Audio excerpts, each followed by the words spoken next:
Hello, friends. Did you know that nearly 80% of those who watch my videos aren't subscribed? If you enjoy the content, I'd truly appreciate it if you hit that subscribe button. It helps a lot. Also, don't forget to leave a like and share your thoughts in the comments. Your interaction not only supports the channel's growth, but also helps these stories reach more people. Thank you all for being here. By the way, where are you watching from? Let me know in the comments.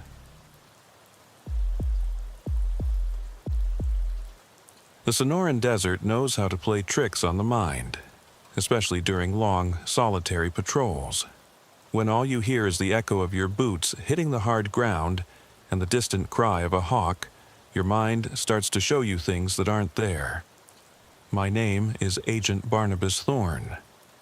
I've been working the Arizona-Mexico border for 12 years.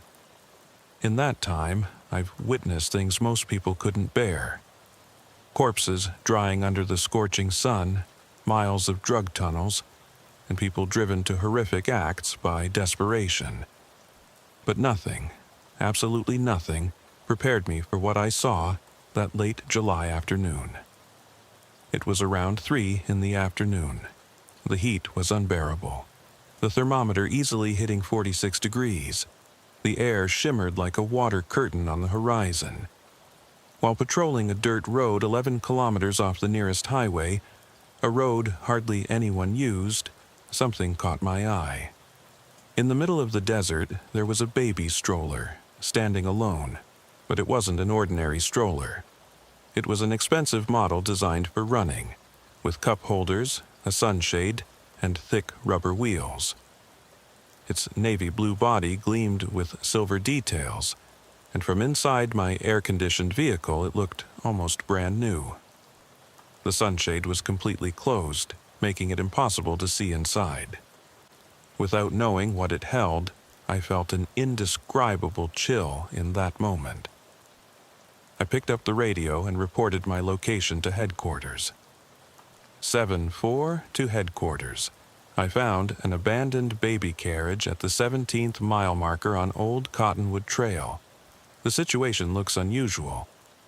There was a moment of static. Then my supervisor, Mordecai Ashford's voice came over the speaker. "Copy that, 7-4. Any footprints in the vicinity?" I carefully scanned the area around my vehicle. The desert terrain was a mix of hardened soil and loose sand. It was almost perfect for tracking. But there was nothing there, no footprints, no tire tracks except mine. Not even the surrounding vegetation had been disturbed. The stroller looked as if it had fallen from the sky. "Nothing found, sir." Not the slightest sign of foot traffic. There was a brief silence before a reply came. Then Ashford spoke. "Be careful, 7-4. It could be a trap." That was exactly what I was thinking. I knew the cartels set traps like this to lure patrol agents into vulnerable positions. But this time, something was different. I could feel it. Something was wrong. Something I couldn't put into words.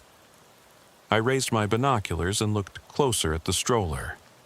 There was a diaper bag hanging from the handle. A bottle wedged into the cup holder caught my attention. A baby bottle. It still had milk in it. What's more, it hadn't spoiled in the heat. It was still white and fresh. "I'm going to investigate," I said into the radio. "Request backup at my location." "Agent Isadora Grimm is 20 minutes out," Ashford replied. "Wait for backup, Thorne." But I couldn't. Something was pulling me toward that stroller, a feeling in my gut that every second mattered. I checked my sidearm, grabbed my rifle from the mount, and stepped out into the oppressive heat. The walk to the stroller was maybe 50 yards, but it felt like a mile. The desert was absolutely silent. No insects, no birds, not even the usual rustle of lizards in the brush. My boots made soft crunching sounds on the ground, and I found myself holding my breath as I approached. When I was 10 feet away, I called out, "Border Patrol, is anyone there?" Silence. I moved closer, rifle at the ready, and used the barrel to slowly push back the sunshade. The stroller was empty, but that wasn't the strangest part. Inside the seat was a baby blanket, soft pink with little elephants on it, and it was warm to the touch. Not desert warm from sitting in the sun, but body warm, as if a baby had been lying on it moments before. There was also a pacifier, and when I picked it up with my gloved hand, it was wet with saliva. Fresh saliva. My heart was pounding now. I spun in a full circle, scanning the desert in every direction. Nothing but saguaro cacti, creosote bushes, and endless stretches of sand and rock. The nearest cover where someone could hide was a rock formation at least 300 yards away. Ashford, the stroller's empty, but there's evidence of recent occupation. Very recent. Within minutes. Get back to your vehicle, Thorne. Now. But I was already examining the ground around the stroller more carefully. That's when I noticed something that made my blood run cold. In a perfect circle around the stroller, about 3 feet in radius, the sand was completely smooth. Not wind smooth, but deliberately smoothed, as if someone had taken a rake or a branch and carefully erased any tracks. But beyond that circle, there were no footprints leading in or out. It was impossible. I photographed everything with my phone, then carefully examined the diaper bag.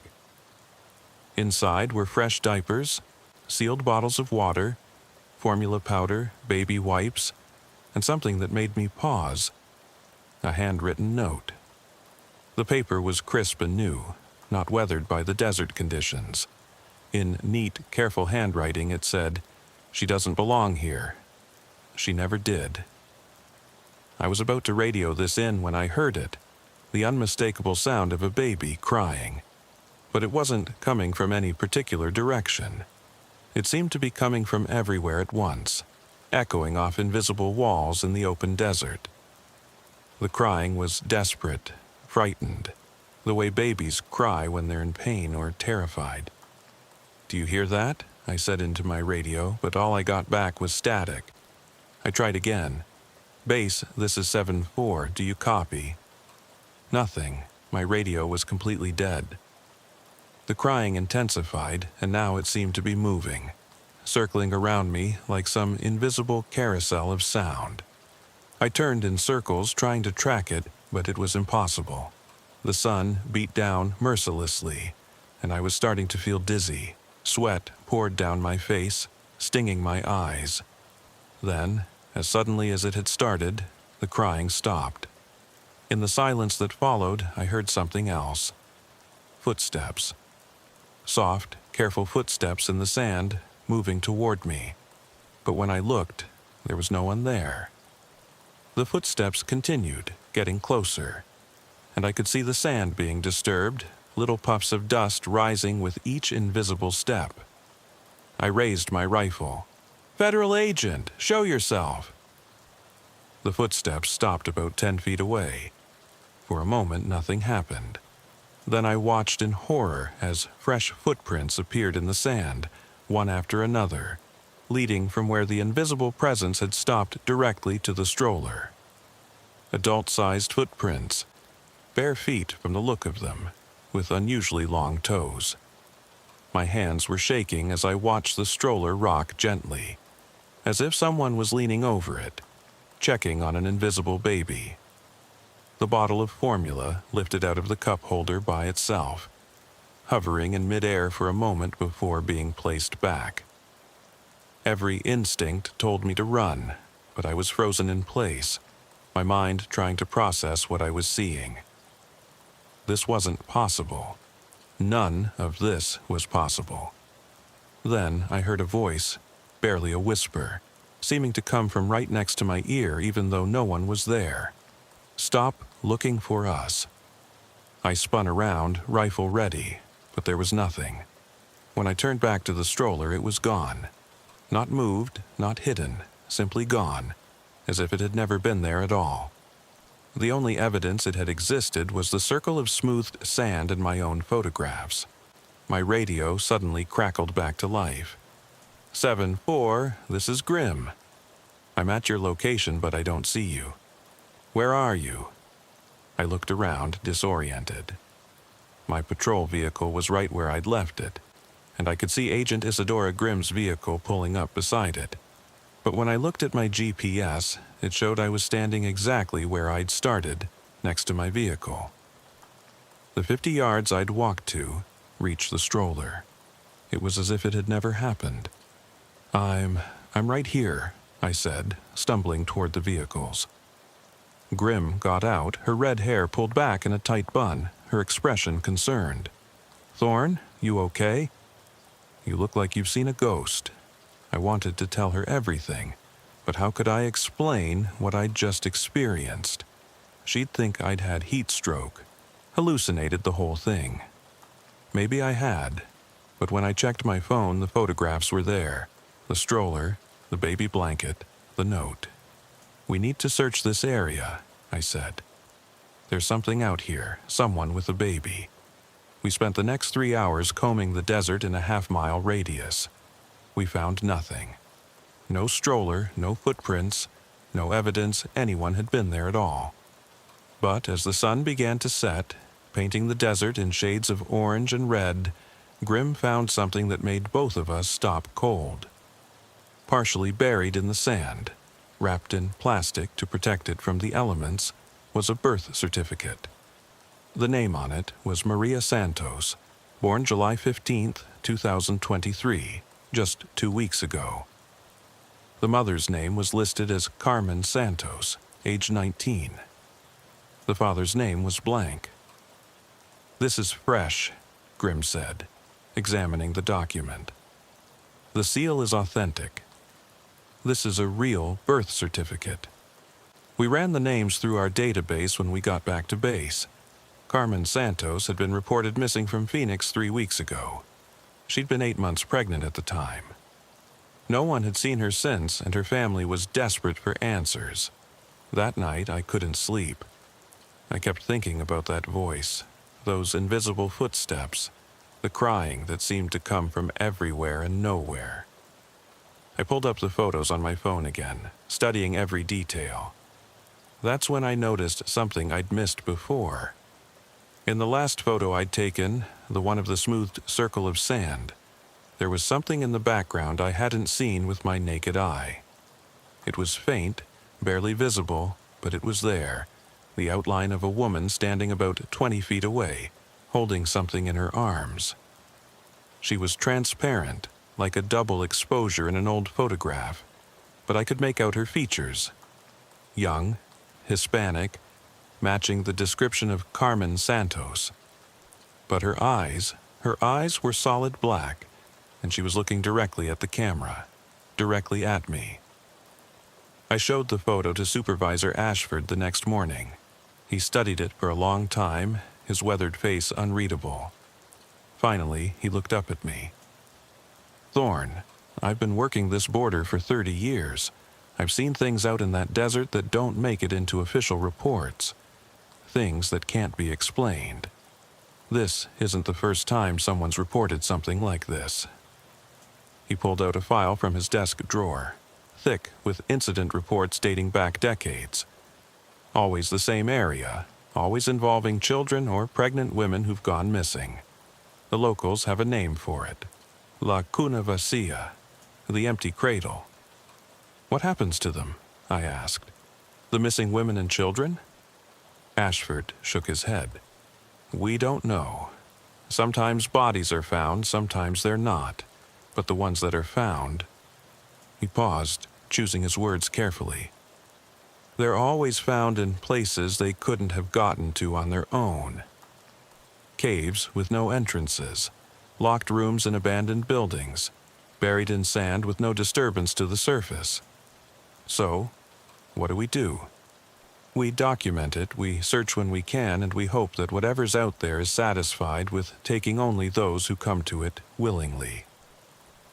Carmen Santos didn't come willingly. She was running from something. Ashford looked at me with tired eyes. How do you know she was running from something in our world, Thorne? Maybe she was running to something in another.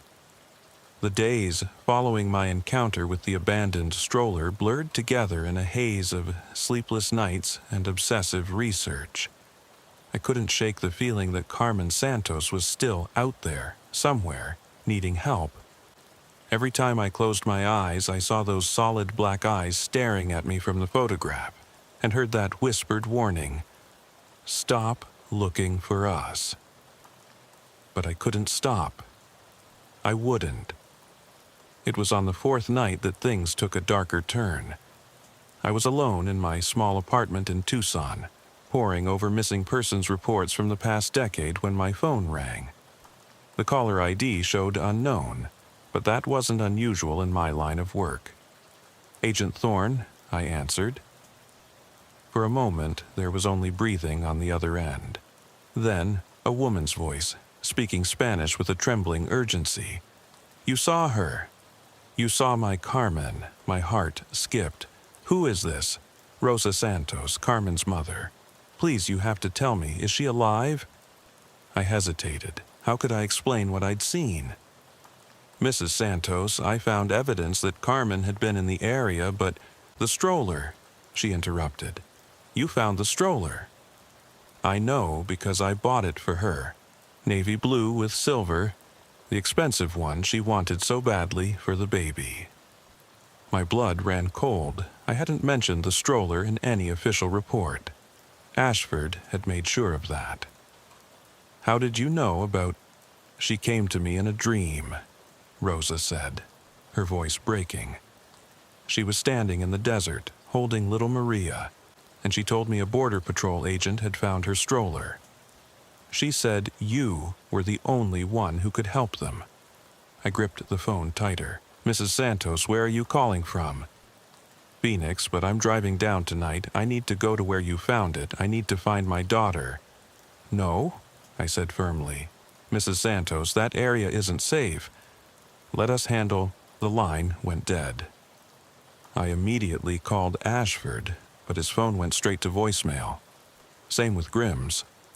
I tried dispatch, but the night operator said both of them had left hours ago on a priority call and hadn't checked in since.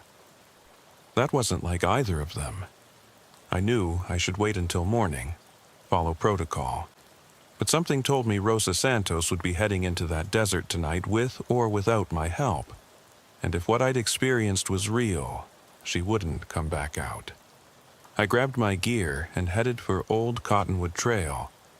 The desert at night is a different creature entirely from its daytime counterpart. The scorching heat gives way to a bone-deep chill, and shadows dance in ways that make you question what's real and what's paranoia. My patrol vehicle's headlights cut through the darkness as I drove, but they only seemed to make the surrounding blackness more oppressive. I reached mile marker 17 at just past midnight. My headlights swept across the area where I'd found the stroller, and my heart nearly stopped. There was a car parked there, a beat-up Honda Civic with Arizona plates. The driver's door was open, interior light on, but nobody was inside. I called it in, but my radio gave me nothing but static, just like before. My cell phone showed no signal, even though I should have had at least 2 bars in this area. I grabbed my flashlight and rifle and stepped out into the cold night air. "Mrs. Santos?" I called out. "Rosa Santos?" "This is Agent Thorne with Border Patrol." The desert answered with silence. I approached the Honda and looked inside. A purse was on the passenger seat, wallet still inside with Rosa Santos's driver's license. The keys were still in the ignition, engine off but electricals on, slowly draining the battery. On the dashboard was a photograph. Carmen Santos, young and smiling, obviously pregnant, standing next to an older woman who had to be Rosa.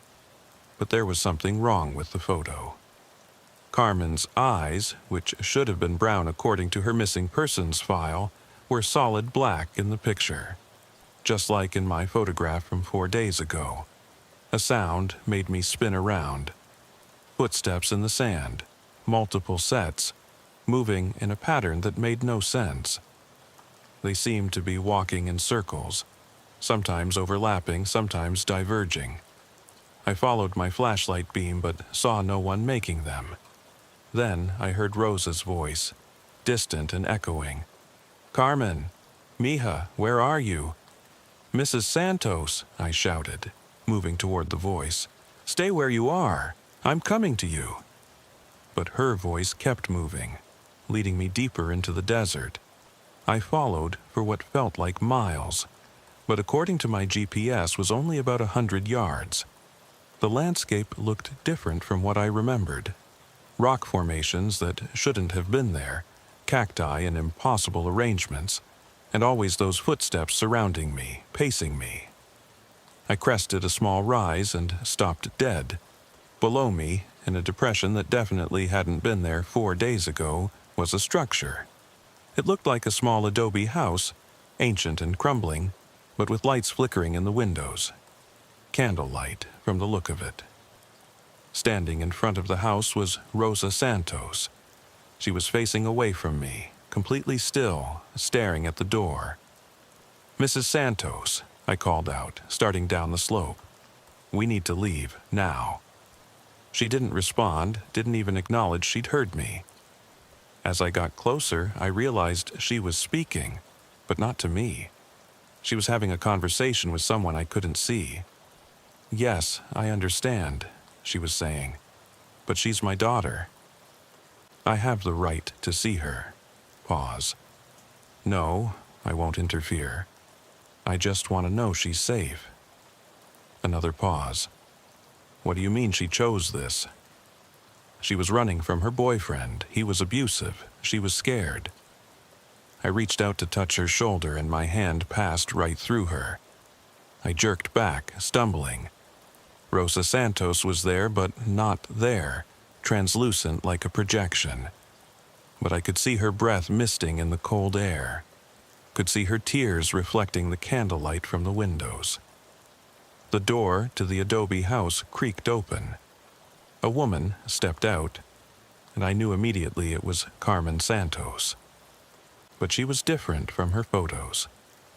Her skin had a grayish pallor, like she'd been dusted with ash. Her black eyes were infinite, like looking into deep caves.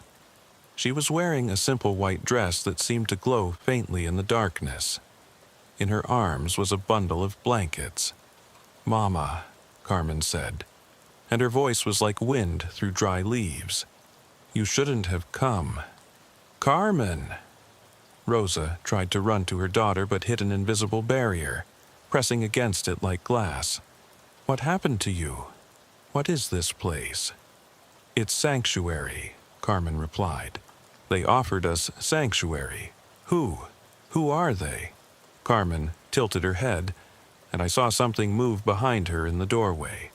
Shadows that weren't quite shadows, shapes that hurt to look at directly. "The old ones," Carmen said. "The ones who were here before. Before the border, before the fences, before the names we gave to everything. They still remember when this was all one place, one people." "Carmen, please," Rosa sobbed. "Come home. Bring Maria home." "Maria belongs here now," Carmen said, looking down at the bundle in her arms. "She's special, Mama. She can move between worlds. That's why they chose us. That's why they saved us from him." I found my voice. "Carmen, your family is worried sick. Whatever you think is happening here, we can help you. There are shelters, protection programs." Carmen's black eyes turned to me, and I felt my blood freeze in my veins. "Agent Thorne, you were warned to stop looking. I'm trying to help you." "Help?" She laughed, and it sounded like breaking glass. "Where was help when Jason was beating me? Where was help when I ran with nothing but the clothes on my back, 9 months pregnant, bleeding from where he cut me? I prayed for help, and help came. Just not the kind you understand." The bundle in her arms moved, and a small hand emerged from the blankets. But it wasn't a normal baby's hand. It was translucent, shifting between solid and ethereal, and it had too many fingers. 7, maybe 8, all of them too long. They made a deal with me, Carmen continued. Sanctuary for service. Maria will grow up between worlds, a bridge between what was and what is. And in exchange, we help them reclaim what was taken. Reclaim what? I asked, though I wasn't sure I wanted to know. Everything, Carmen said simply. One child at a time, one family at a time, until the border doesn't exist anymore, until the old ways return. Rosa was crying harder now. Carmen, this isn't you. This isn't my daughter talking. No, Carmen agreed. Your daughter died in the desert, Mama. Bled out from a stab wound, alone and afraid, calling for help that never came. They found her body and offered her a choice, true death or this. I chose this. For Maria, for all the Marias who will come after. The shapes in the doorway behind Carmen became more distinct. They were tall, impossibly thin, with elongated limbs and faces that seemed to shift and change every time I tried to focus on them. Their eyes, dozens of them, all solid black like Carmen's. One of them spoke, though its mouth didn't move. The voice came from everywhere and nowhere, resonating in my bones. The agent has seen too much. He must choose. Choose what? I asked, my hand instinctively going to my weapon, though I knew it would be useless here. Forget, or remember, safety in ignorance, or truth in madness. There's a third option, another voice said from behind me. I spun around to see Supervisor Ashford and Agent Grimm standing at the top of the rise, but like Rosa, they were translucent, not entirely there. Ashford? I called out. Grimm? What's happening? We're in between, Thorne, Grimm said, her voice echoing strangely. Same as you. This place exists in the spaces between what's real and what's possible. We followed Rosa Santos here, but we're not fully here, neither are you. I looked down at my hands and gasped. They were see-through, fading in and out like a bad television signal. The old ones have been here longer than human memory, Ashford explained. Every culture that's lived in this desert has stories about them. The Tohono O'odham called them the Shadow People. The Apache called them the Hungry Ghosts. They feed on desperation, on those who have nowhere else to turn. But they also protect, Carmen interjected. They saved me. They saved Maria. Did they? Grimm asked. Or did they just trade one prison for another? Carmen's expression flickered, and for a moment I saw fear in those black eyes. It was my choice. Was it really? Grimm pressed. When you're dying in the desert, is any choice really free? The tall shapes behind Carmen moved forward, surrounding her protectively, or possessively. It was hard to tell. The one who had spoken before addressed us again. You have seen the truth. Now you must decide. Will you report this? Will you send others to find us? Or will you understand that some borders are not meant to be crossed, some mysteries not meant to be solved? What about the others? I asked. The other missing women and children? They are cared for, the entity said. They exist between, as Carmen does, as the child does. They are neither alive nor dead, neither here nor there. They are safe from the violence of your world, even if they are lost to it. That's not good enough, I said. Their families deserve to know. Their families deserve peace, the entity interrupted. Which would you give them? The comfort of not knowing, or the madness of the truth?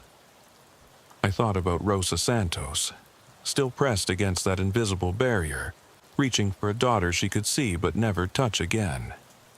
I thought about all the missing persons files, all the families waiting for news that would never come.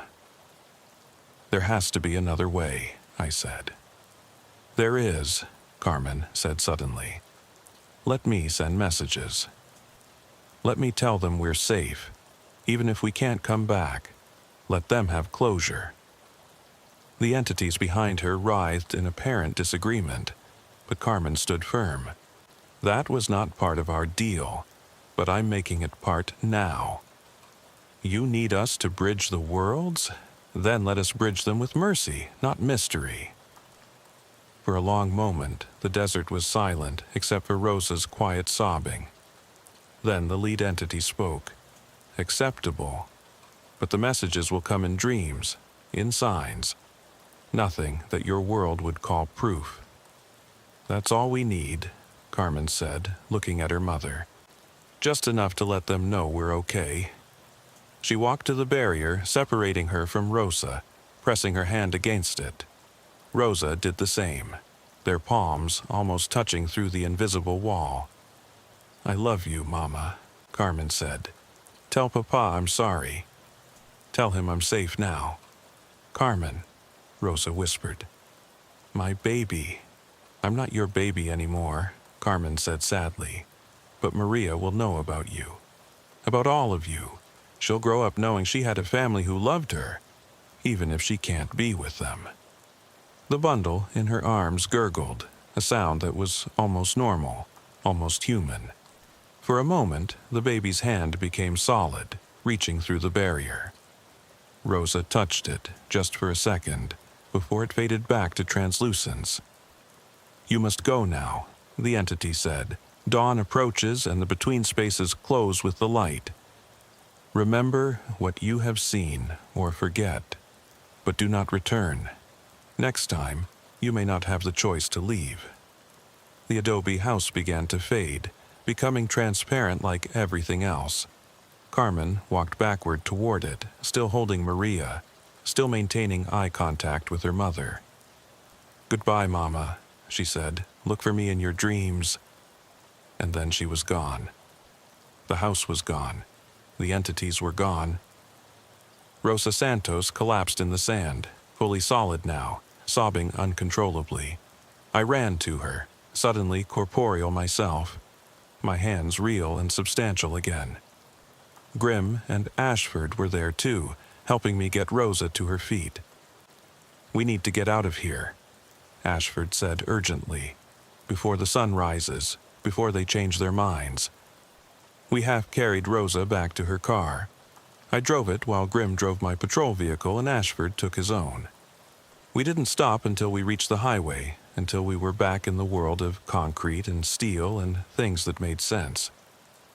At the station, we sat Rosa down with a cup of coffee and tried to explain what couldn't be explained. She didn't say much, just held the coffee cup and stared at nothing. Finally, she looked up at me. "Will I really dream of her?" she asked. "I don't know," I admitted, "but I hope so." She nodded, gathered her things, and left. We never filed an official report. What would we even say? Ashford locked away my photos and my notes in the same file with all the other impossible things that had happened in that stretch of desert over the years. But I couldn't let it go entirely. I started visiting Rosa Santos every few weeks just to check in. And she did dream of Carmen. She dreamed of her daughter happy, holding Maria, living in a place of eternal twilight where the old rules didn't apply. She even started getting letters, appearing on her doorstep with no postmark, no delivery. Simple messages. "We're safe. We love you. We remember." Other families of missing persons in that area started reporting similar experiences. Dreams, signs, messages that couldn't possibly be real, but brought comfort nonetheless. The disappearances didn't stop, but they changed. Now they only took those who truly had nowhere else to go, those who were running from something worse than the unknown. 3 months passed after the incident with Rosa Santos. 3 months of routine patrols, standard arrests, and normal reports that I could file without questioning my sanity. I tried to convince myself that what I'd experienced was some kind of heat-induced hallucination, a desert mirage taken to the extreme. but the dreams wouldn't let me forget. Every night I dreamed of that adobe house, of Carmen's black eyes, of the baby with too many fingers. Sometimes I heard the crying again, that omnipresent sound that came from everywhere and nowhere. I'd wake up drenched in sweat, checking my phone for photos that I'd already transferred to Ashford's locked files. It was Agent Isadora Grimm who finally broke the silence about what we'd experienced. She came to my apartment one evening in October, looking haggard. Dark circles ringed her eyes, and her usually immaculate red hair was pulled back in a messy ponytail. "They're increasing," she said, without preamble, when I opened the door. "The disappearances. Ashford doesn't want to acknowledge it, but I've been tracking them." I let her in, poured us both coffee, and listened as she laid out her findings. In the 3 months since our encounter, there had been 17 disappearances along our sector of the border. All women with children or pregnant women. All in desperate situations, fleeing abuse, poverty, or worse. And all leaving behind those same strange signs. Abandoned strollers, baby supplies arranged in impossible patterns, smooth circles in the sand with no tracks leading in or out. "But that's not the worst part," Grimm said, pulling out a folder of photographs. "Look at these." The photos were from various crime scenes across Arizona, New Mexico, and Texas. Bodies of men, all with histories of domestic violence, all found dead in circumstances that defied explanation. One was found in a locked room with no windows, his body contorted in an impossible position. Another was discovered buried in sand in the middle of a parking lot, with no disturbance to the asphalt above him. A third was found inside a wall that had been solid concrete since the building's construction 50 years ago. "Look at their eyes," Grimm said. I looked closer. Each corpse's eyes had been turned solid black, just like Carmen's. "These are the men they were running from," I said. It wasn't a question. Grimm nodded, every one of them. The abusive boyfriends, husbands, traffickers, all dead within days of their victims' disappearances. "The old ones are protecting them," I said. "Or Carmen is, or both." "It's justice," Grimm said, but she didn't sound convinced. "Isn't it? These men were monsters." "Maybe. But what happens when they run out of monsters to punish? What happens when they decide the whole system is guilty?" Before Grimm could answer, my phone rang. It was Ashford. "Thorne, Grimm, I know she's there with you. I need you both at mile marker 17, now." "Sir?" I asked. "There's been another one. But this time it's different. The subject is still there." We drove in tense silence, both patrol vehicles racing through the dark desert night. As we approached mile marker 17, we could see the flashing lights of multiple Border Patrol vehicles, an ambulance, and surprisingly several black SUVs that screamed federal government. Ashford met us at the perimeter they'd established. "Homeland Security is here," he said quietly. "This has gone above our heads now. But they want you two to approach first, since you've had contact before." "Contact with what?" I asked. "See for yourself." We walked past the barrier of vehicles, and there, in the exact spot where I'd first found the stroller, was a young woman. She was sitting cross-legged in the sand, cradling something in her arms, rocking back and forth. As we got closer, I could see it was a baby, a normal, human baby from what I could tell. The woman looked up at us as we approached, and I recognized her from the missing persons files. Lucia Vega, age 22, reported missing from El Paso 2 weeks ago along with her 6-month-old son. She'd been fleeing from her boyfriend, who'd threatened to kill them both. But Lucia's eyes weren't black. They were normal, brown, filled with tears and confusion. "I don't understand," she said as we knelt beside her. They brought me back. They said I couldn't stay. Who brought you back? Grim asked gently. The shadow women. Carmen and the others. They said I didn't belong with them. Why? I asked. What was different about you? Lucia looked down at her baby, who was sleeping peacefully. They said Diego wasn't chosen. He doesn't have the gift. He can't move between worlds. She looked back up at us. They said I had to make a choice. Stay without him, or return to danger with him. So you chose to come back, Grim said. Of course I did. He's my son. Lucia's voice broke. But now Ricardo will find us. He'll kill us both. No, I said firmly. He won't. I stood and walked back to where Ashford was standing with the Homeland Security agents. She needs protection. Witness protection, asylum, something. The boyfriend she's running from. Ricardo Vega, one of the agents interrupted. He was tall, gray-haired, with the kind of expressionless face that comes from seeing too much. He was found dead this morning in El Paso. Apparent heart attack, though the autopsy showed irregularities. Black eyes? I asked. The agent's expression finally changed, showing surprise. How did you know? Lucky guess. The agent studied me for a moment. Agent Thorne, I'm Special Agent Harrison with Homeland Security's Paranormal Division. Paranormal Division? Grim had walked up beside me. That's a thing. Unofficially, Harrison said. We investigate incidents that fall outside normal parameters. Your reports, sealed though they were, flagged our system. We've been monitoring this area for 3 months. And? Ashford asked. And we've recorded energy signatures unlike anything we've seen before. Electromagnetic anomalies, temporal distortions, matter displacement that shouldn't be possible. Whatever's happening here, it's real, and it's growing stronger. So, what do you want from us? I asked. Information, cooperation, and most importantly, contact. Contact? Harrison nodded toward Lucia. She's been there. She's seen them. We need to know everything she knows. She's traumatized, Grim protested. She needs medical attention, not an interrogation.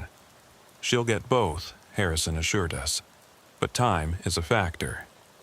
The energy readings are spiking. Something big is about to happen.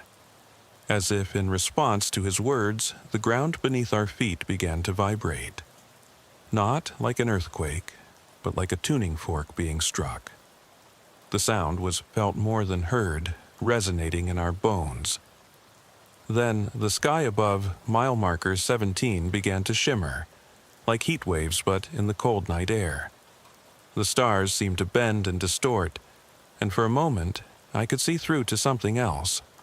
Another sky with different stars, where things that weren't quite clouds moved in patterns that hurt to follow. "Everyone back!" Harrison shouted, but it was too late. The shimmer exploded outward, washing over us like a wave of static electricity. Every hair on my body stood on end, and for a moment I could see everything. Every between space, every shadow world, every possible reality layered on top of each other like transparent photographs. And in all of them, I saw Carmen. She was standing in the center of the distortion, but she wasn't alone.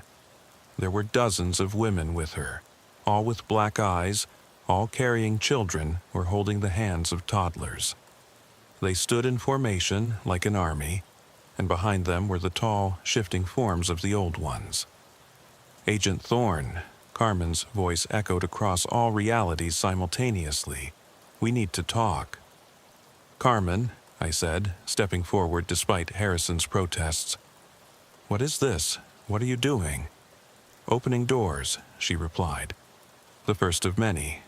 The old ones kept their bargain with us. Now we keep ours with them. Which is to reclaim, to restore, to remember. She gestured to the women around her. We are the forgotten, the abused, the discarded. We found sanctuary in the between spaces, but sanctuary isn't enough anymore. We want justice. You're already getting justice, I said. The men who hurt you are just symptoms, Carmen interrupted. The system that allowed them to hurt us, that failed to protect us, that treats us as less than human because of where we were born or what language we speak. That system needs to change. And you're going to change it by, what, invading? Carmen smiled, and it was both sad and terrifying. Not invading, returning. This land was ours before it was yours.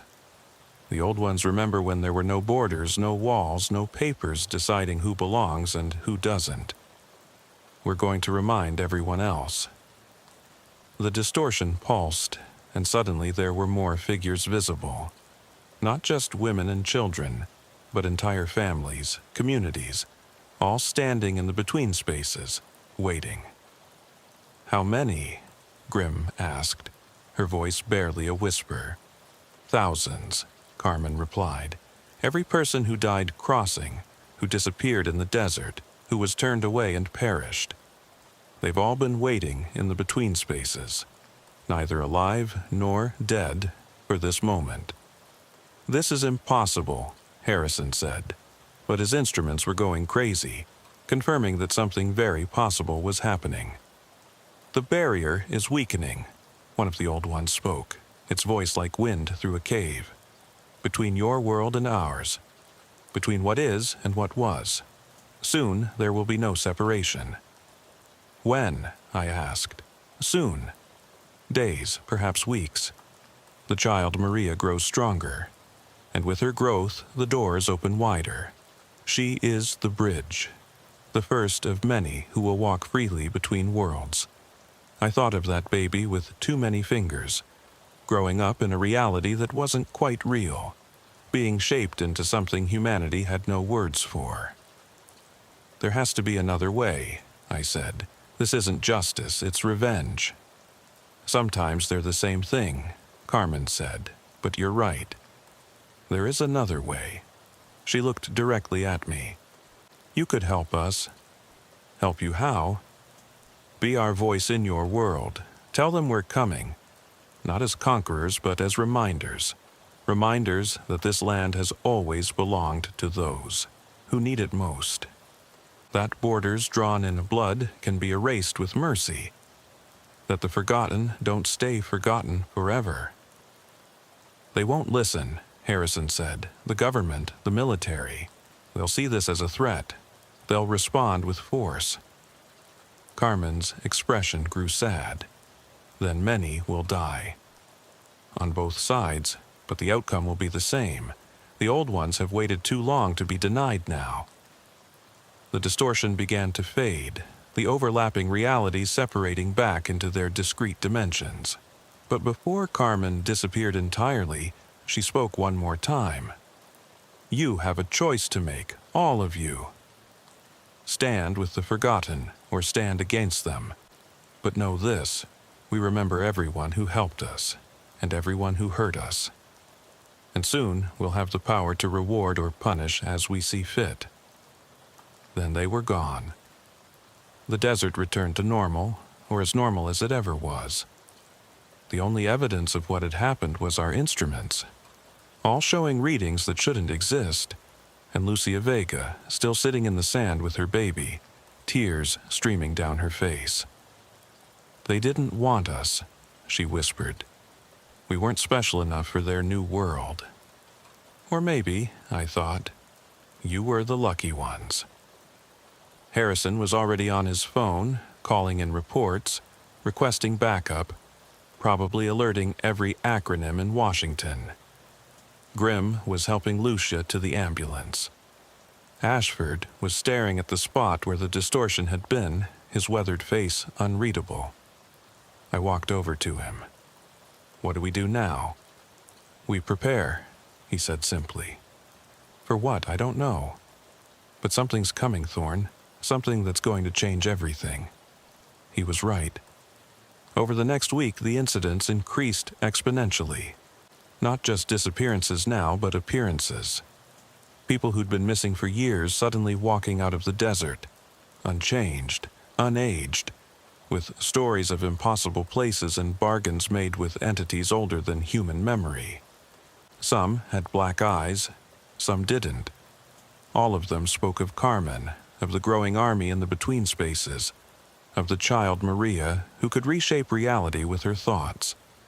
The government tried to keep it quiet, but you can't hide something this big. Videos leaked online of people walking through walls, of children who could be in two places at once, of shadows moving independently of their sources. The media called it mass hysteria, hallucinations, elaborate hoaxes, but those of us who'd been there knew better. On the 10th day after the mass appearance, I received a message. Not through my phone or radio, but appearing directly in my mind in Carmen's voice. Tomorrow, mile marker 17, midnight. Come alone or don't come at all. The choice is yours, but choose quickly. After tomorrow, there may not be choices left. I knew it was probably a trap. I knew I should report it, bring backup, follow protocol, but I also knew that if there was any chance of preventing a catastrophe, of finding a peaceful solution to whatever was about to happen, I had to take it. I arrived at mile marker 17 at 11:47 p.m., alone as instructed. The desert was eerily quiet, even for an October night. No insects, no distant coyote calls, not even wind. Just my breathing and heartbeat, both too loud in the silence. I'd left a letter for Grimm and Ashford, explaining where I'd gone and why. If I didn't come back, at least they'd know what happened. Harrison and his Homeland Security team were probably monitoring the area with satellites and drones, but I doubted their technology could see what I was about to witness. At exactly midnight, the air in front of me began to ripple. A doorway opened in the space between seconds, and Carmen stepped through. She looked more solid than before, more real, though her eyes remained those infinite black pools. "You came," she said, and there was genuine surprise in her voice. "You said there might be another way. I'm here to listen." She studied me for a long moment. "Walk with me." We walked into the desert, but not the desert I knew. With each step, reality shifted around us. The familiar saguaro cacti became twisted, ancient things with faces in their bark. The stars above rearranged themselves into constellations I'd never seen. The sand beneath our feet sometimes felt like sand, sometimes like walking on water, sometimes like nothing at all. "This is the between space," Carmen explained. "Neither your world nor theirs, but the bridge connecting all worlds." "Why show me this?" "Because you need to understand what's at stake." She stopped and turned to face me. "The old ones aren't evil, Agent Thorne. They're not good either. They simply are. They've existed since before humans drew their first maps, claimed their first territories, built their first walls. To them, our borders are like lines drawn in water, temporary, meaningless. But they're not meaningless to us." "No," she agreed, "which is why we need translators. Bridges, people who can help both sides understand each other." We continued walking, and I noticed shadows moving alongside us. Other figures in the between space, watching, waiting.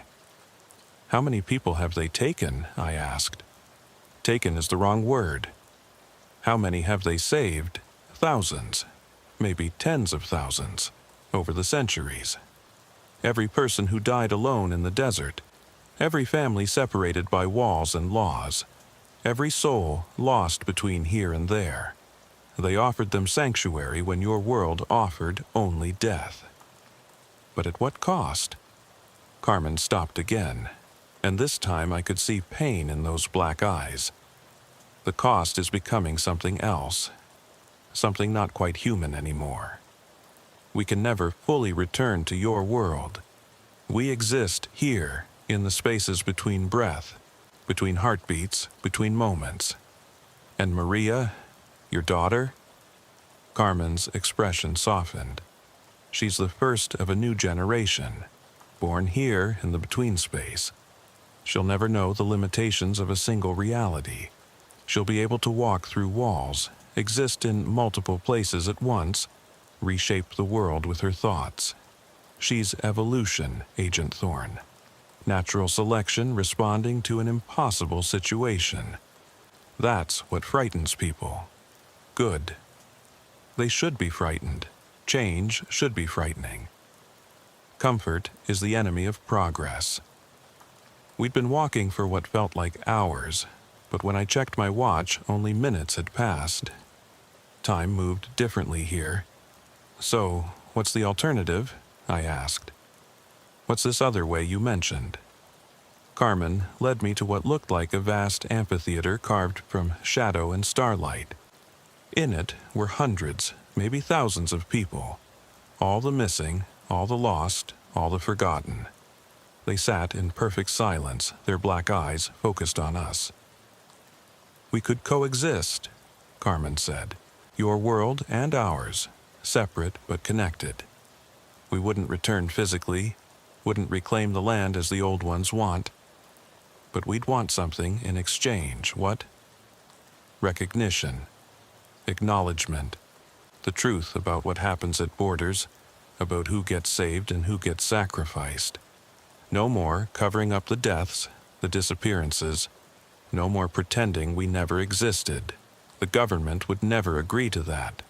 Then we go with the original plan. Tomorrow night, the barriers fall completely.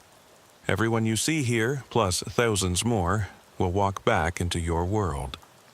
Not as refugees or immigrants, but as reclaimed souls with the power to walk through walls, to exist outside your laws, to punish those who hurt them." I looked at the assembled crowd. Men, women, children, all watching me with those impossible black eyes.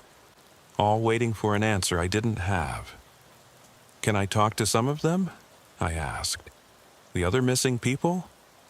Carmen nodded and led me down into the amphitheater. The first person I approached was a middle-aged man who'd been reported missing 3 years ago. "Ernesto Chavez," I said, recognizing him from the files. "Your family thinks you're dead." "I am dead," he replied, his voice hollow. "Died of dehydration 40 miles from Tucson. The old ones found my body, offered me this. It's not life, but it's not death either. It's something else." "Do you regret it?" "I regret leaving my family. But I don't regret surviving, even if this is what survival looks like." I talked to dozens of them. Each had a similar story. Death or near death in the desert. The offer from the old ones. The choice between true death and this strange existence. Some were happy with their choice. Others mourned what they'd lost. All of them were changed in ways that went beyond their black eyes. A young woman named Patricia showed me how she could phase through solid matter. A teenager named Miguel demonstrated how he could be in 3 places at once.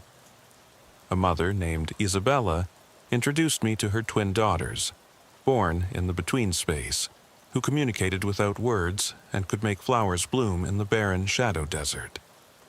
"We're not monsters," Isabella said. "We're just different. Adapted to a world that had no place for us."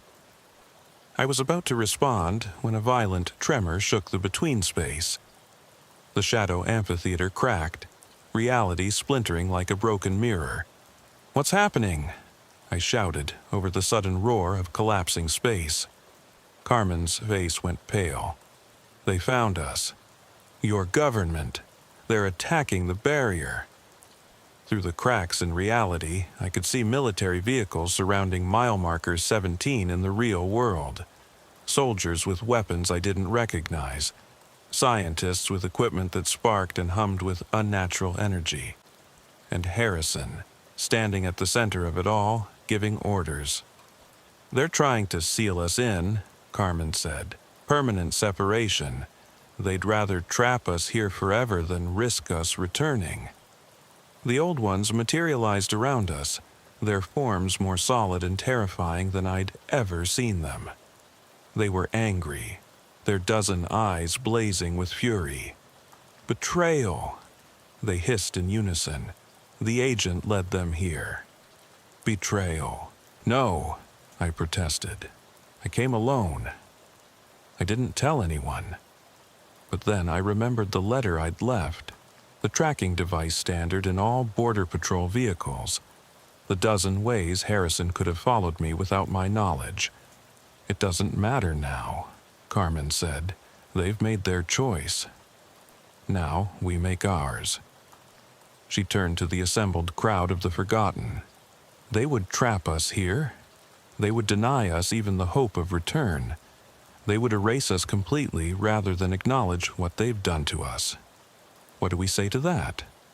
The crowd rose as one, their voices joining in a sound that wasn't quite human anymore. It was rage and sorrow and determination, all mixed into something that made reality itself shudder.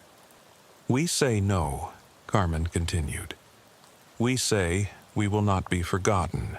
We will not be erased. We will return, with or without their permission."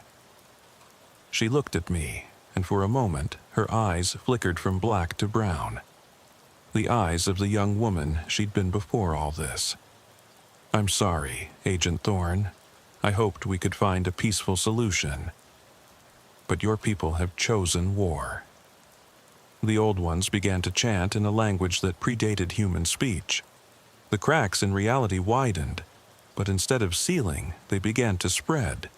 The barrier wasn't being reinforced, it was being shattered completely. "Stop!" I shouted. "There has to be another way." "There was," one of the old ones said. "You were that way." The bridge between worlds. But bridges can be burned from either side. In the real world, I could see Harrison's equipment starting to overload. Soldiers were backing away as the air itself began to tear. The between space was collapsing, but not in the way they'd intended. Instead of being sealed away, it was collapsing into our reality, merging the two worlds by force. "Get me back," I said to Carmen. "Let me try to stop this. It's too late." "It's never too late. You said I was a bridge. Let me be one." Carmen studied me for a long moment, then nodded. She took my hand, and her touch was ice cold. "This will hurt." She wasn't lying.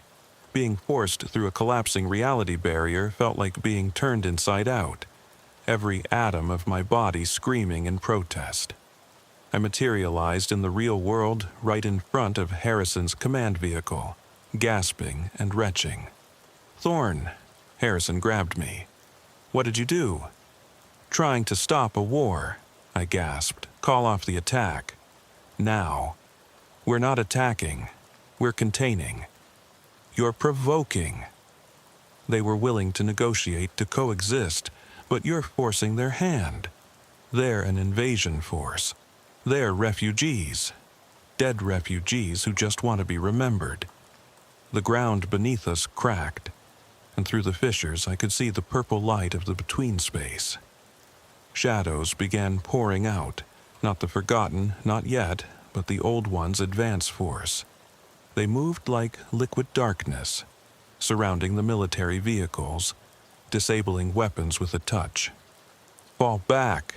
Harrison shouted, but it was too late. The sky tore open like paper, and through the rift came Carmen, carrying Maria. But Maria wasn't a baby anymore. She'd aged years and minutes, now appearing to be about 5 or 6, with those impossible fingers and eyes that held galaxies. "Stop!" I shouted, standing between the military forces and the emerging forgotten. "Both of you, stop!" Surprisingly, they did. Everyone froze, watching me. "This doesn't have to be a war," I said, my voice carrying across the desert. "Carmen, you said you wanted recognition, acknowledgement. Harrison, the government wants to protect its people. these aren't mutually exclusive goals. They're trying to erase us, Carmen said. They're trying to invade, Harrison countered. You're both wrong. I turned to Carmen first. They're scared. Scared of what they don't understand, of losing control. Can you blame them? Then to Harrison. They're not invading. They're already here. They've been here. They just want to stop hiding. Maria stepped forward, and when she spoke, her voice was ancient and young simultaneously. The agent speaks truth. We don't want your world, we have our own. But the borders between them are breaking anyway, not because of us, but because you've pushed too many people into the spaces between.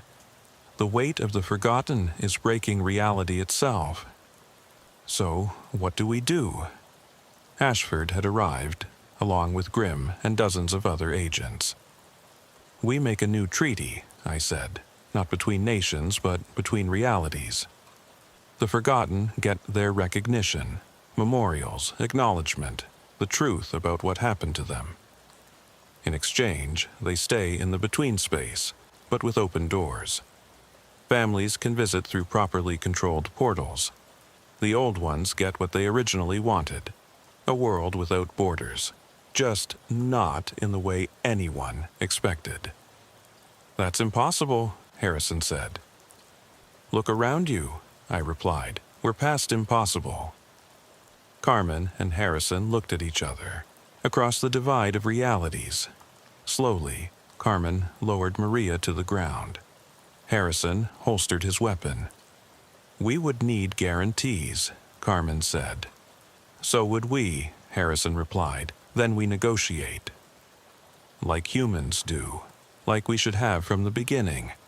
The negotiations took 3 days. 3 surreal days where reality flickered and shifted, where the dead and living sat across from each other at folding tables in the desert, where the old ones loomed overhead like storm clouds while government officials tried to draft treaties with entities that existed outside time. In the end, we reached an agreement. The 17-mile Accord, they called it, after the mile marker where it all started. The between space would remain separate but accessible. Controlled portals would be established at specific locations, allowing families to reunite with their lost ones, even if they couldn't bring them fully back. The forgotten would help patrol the border from their side, preventing deaths by guiding the lost to safety. In exchange, a monument would be built. Not just a wall of names, but a living memorial that would tell the true story of everyone who died crossing, everyone who'd disappeared, everyone who'd been forgotten. Carmen would serve as the first ambassador between worlds, with Maria as her successor when she came of age. The old ones would remain in the shadows, watching, waiting, ensuring the treaty was honored. And I would be the bridge, the one who walked between both worlds, making sure neither side forgot the other. The last time I saw Carmen before the formalization of the treaty, she pulled me aside. "Thank you," she said, and for a moment her eyes flickered brown again, "for seeing us as people, not monsters." "You're not people anymore," I said honestly. "But you're not monsters either. You're something new, something we need to learn to live with." And will we? Learn to live with each other? I looked at the portals being constructed, at the scientists and shadow beings working side by side, at Maria playing with both human and between-space children, her laughter echoing across realities. "We don't have a choice," I said. "The borders are already broken. We can either build bridges or walls, and walls." I gestured at the space between worlds. "Walls don't seem to work anymore." Carmen smiled, a sad but hopeful expression. "No, they never really did." 6 months have passed since the 17-mile Accord. The portals operate on schedule, allowing families to visit their lost ones for a few hours each week. The memorial has become a pilgrimage site with thousands coming to read the names and stories of the forgotten. Sometimes, if you're there at the right time, you can see them. Shadows moving among the living, leaving flowers at their own memorials, whispering messages to loved ones who can almost, but not quite, hear them. The disappearances haven't stopped entirely, but they've changed. Now, when someone dies in the desert, they're given a choice immediately. Most choose true death, preferring the finality to the eternal existence in between. But some, those with unfinished business or loved ones to watch over, choose the shadow life. I still patrol the border, but my job has changed. Now, I'm as likely to be escorting families to portal sites as I am to be checking documents. I carry messages between worlds, mediate disputes between the living and the not quite dead, and try to maintain the fragile peace we've built. Sometimes I visit Rosa Santos. She goes to the portal every week to see Carmen and Maria. They can't touch, can't truly embrace, but they can see each other, talk, share stories. Rosa says it's enough. Not what she wanted, but enough. Agent Grimm now heads the new Interdimensional Relations Division. Ashford retired, saying he'd seen enough impossible things for one lifetime. Harrison still monitors everything from his hidden facilities, convinced that the treaty is just a delay before an inevitable invasion. Maybe he's right. Maybe one day the Forgotten will decide that recognition isn't enough, that they want their world back. But for now, we have peace. A strange, impossible peace between the living and the lost, between what is and what was, between the world we know and the spaces in between. And somewhere out there, in a place that's neither here nor there, a baby stroller sits in the desert sand, waiting for the next lost soul to find it, to make their choice, to step into the space between worlds where the Forgotten refuse to be forgotten anymore. I still dream about that day, about finding the stroller, about Carmen's black eyes, about Maria's impossible fingers. But now, the dreams don't frighten me. They remind me that the world is bigger and stranger than we ever imagined. That borders are just lines we draw to make ourselves feel safe. And that sometimes, the most important discoveries come from stepping into the spaces we're not supposed to see. The desert still plays tricks on your mind. The heat still shimmers like water. The silence still presses down like a weight. But now, when I patrol those empty stretches of sand and stone, I know I'm never really alone. The Forgotten are always there, just a breath away, a heartbeat between worlds, waiting, watching, remembering. And sometimes, on quiet nights when the moon is dark and the stars seem especially close, I can hear it again. That baby crying that comes from everywhere and nowhere. Only now I know what it really is. It's the sound of the between space calling to the lost, offering them a choice, a chance, a different kind of survival. The sound of the Forgotten, refusing to disappear. The call came in at 2:47 a.m. on a moonless November night. I'd been with Border Patrol for 8 years by then, working the graveyard shift along the New Mexico border, and thought I'd seen everything the desert had to offer. Agent Percival Blackwood, they call me, though most of the guys just use Blackwood or Percy when the supervisors aren't around. That night changed everything I thought I knew about what we were really guarding out there in the darkness. Unit 12, we've got sensor activity in Sector 779, the dispatcher's voice crackled through my radio. Multiple hits, moving pattern suggests possible group crossing. Sector 779 was one of the most desolate stretches of our patrol area. Nothing but sand, rocks, and the occasional scraggly mesquite tree for miles in any direction. It was also a known corridor for drug runners and human traffickers, though activity had been unusually quiet there for the past 3 months. Copy that, dispatch, Unit 12, responding. ETA 15 minutes. I turned my patrol vehicle toward the sector, the headlights cutting through the absolute darkness of the desert night. No moon meant navigation by GPS and instinct, the kind of darkness where you couldn't see your hand in front of your face without artificial light. Perfect conditions for someone trying to cross undetected, but also perfect conditions for our thermal imaging equipment. As I approached the coordinates, I switched on the thermal scanner mounted on my vehicle's roof. The screen showed nothing but the cool blue of the desert floor and the slightly warmer signatures of a few small animals, probably kangaroo rats or jackrabbits. No human heat signatures anywhere. Dispatch, Unit 12 at location. Negative on visual or thermal contact. Sensors are still showing activity, Unit 12. 5 distinct signatures, moving north-northeast at approximately 2 miles per hour. I frowned at my equipment.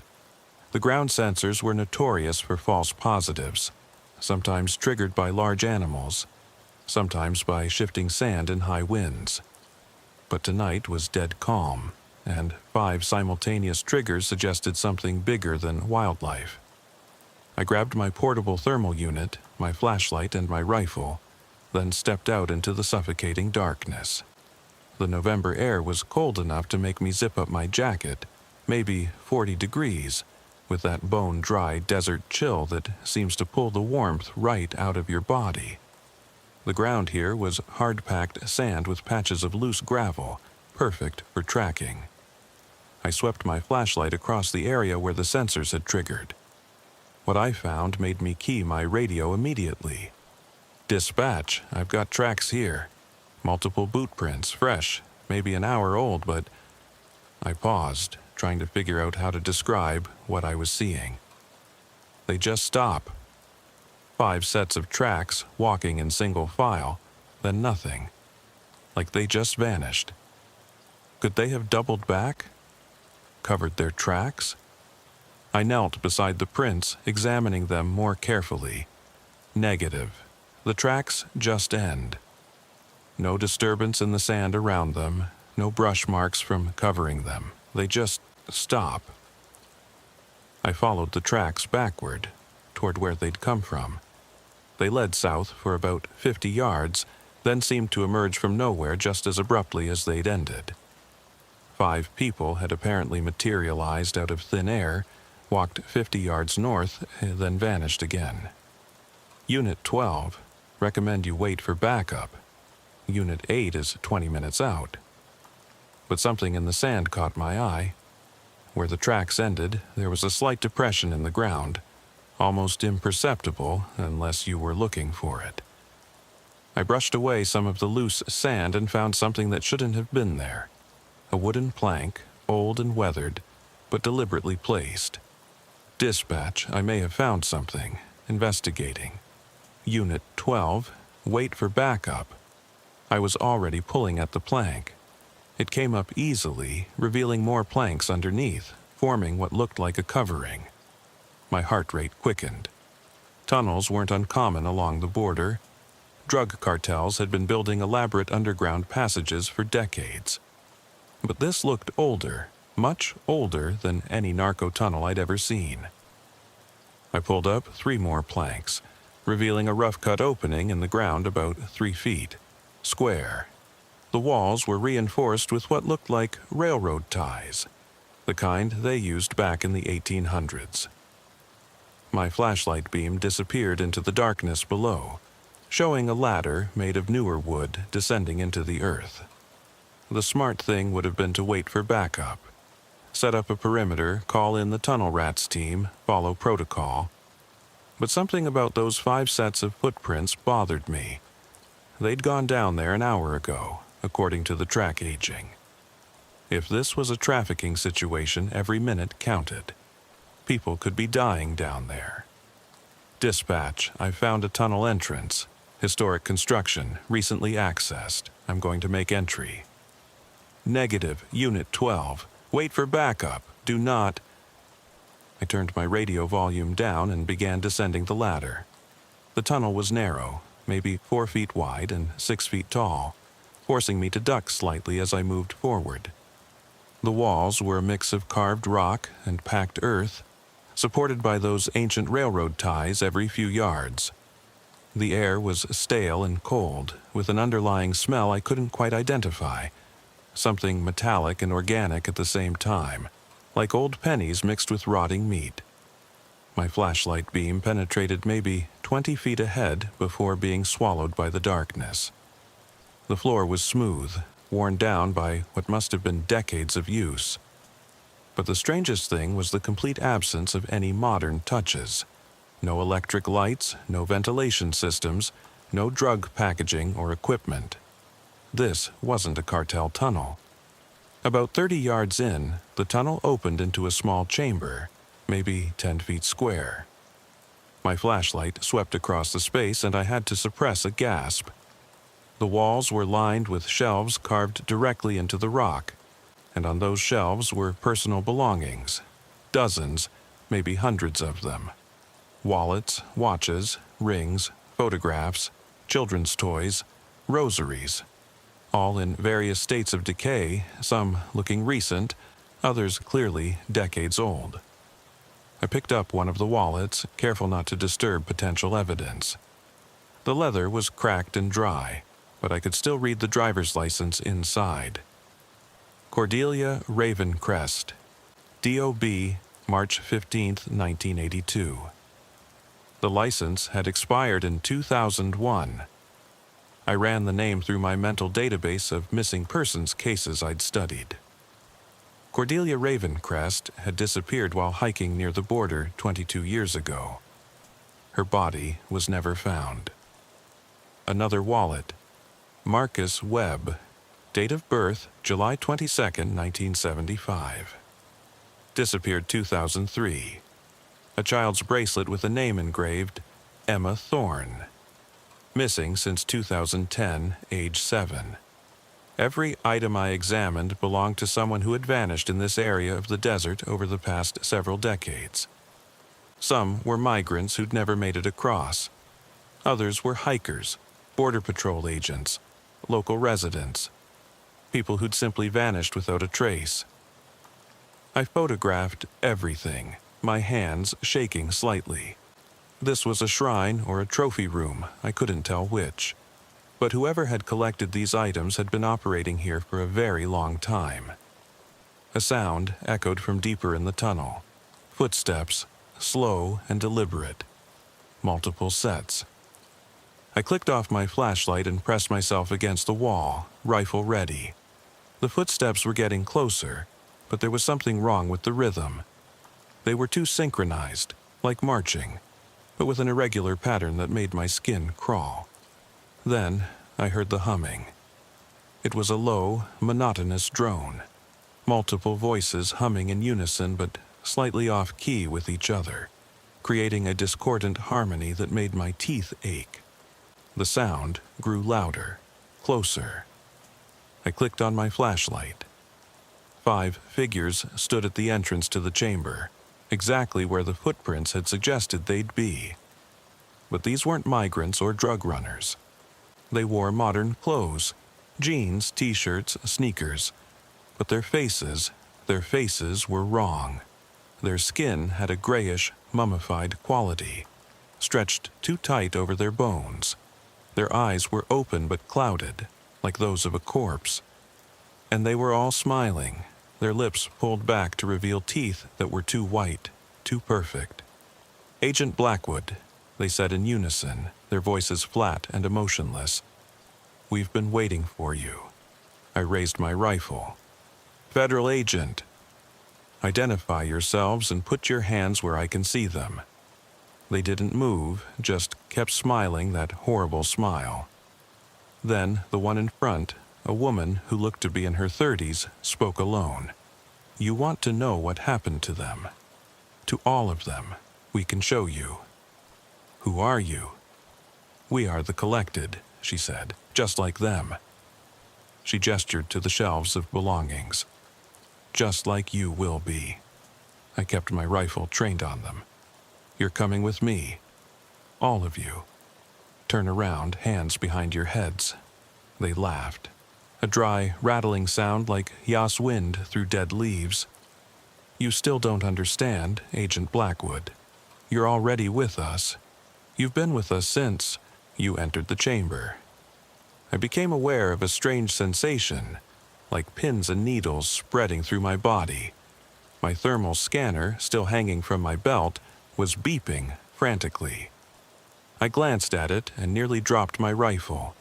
It showed 6 heat signatures in the chamber, the 5 figures in front of me, all reading at ambient temperature, no body heat at all. And one behind me, temperature dropping rapidly.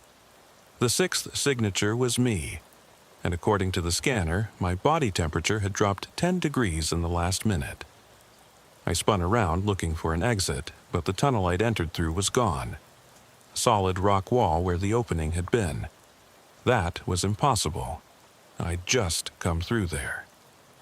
"The collector will be here soon," the woman said. "He'll want to add your belongings to the shrine. Your badge will look nice next to Agent Morrison's. You remember Morrison, don't you? Disappeared in 2015? His family still thinks he ran off to Mexico. Morrison. I'd known him, worked with him. He'd vanished during a routine patrol. Vehicle found abandoned, no sign of struggle." "What is this place?" I demanded, trying to keep the fear out of my voice. "A gathering point," she replied. "A collection. He's been collecting for so long, he barely remembers when he started. Spanish conquistadors, Apache warriors, Mexican revolutionaries, American settlers, modern travelers, all gathered here, preserved, collected." "Who is he?" The 5 figures parted, creating a pathway deeper into the tunnel system. From the darkness beyond came footsteps, but these were different. Heavier, more deliberate, accompanied by a sound like metal dragging on stone. What emerged from that darkness still haunts my dreams.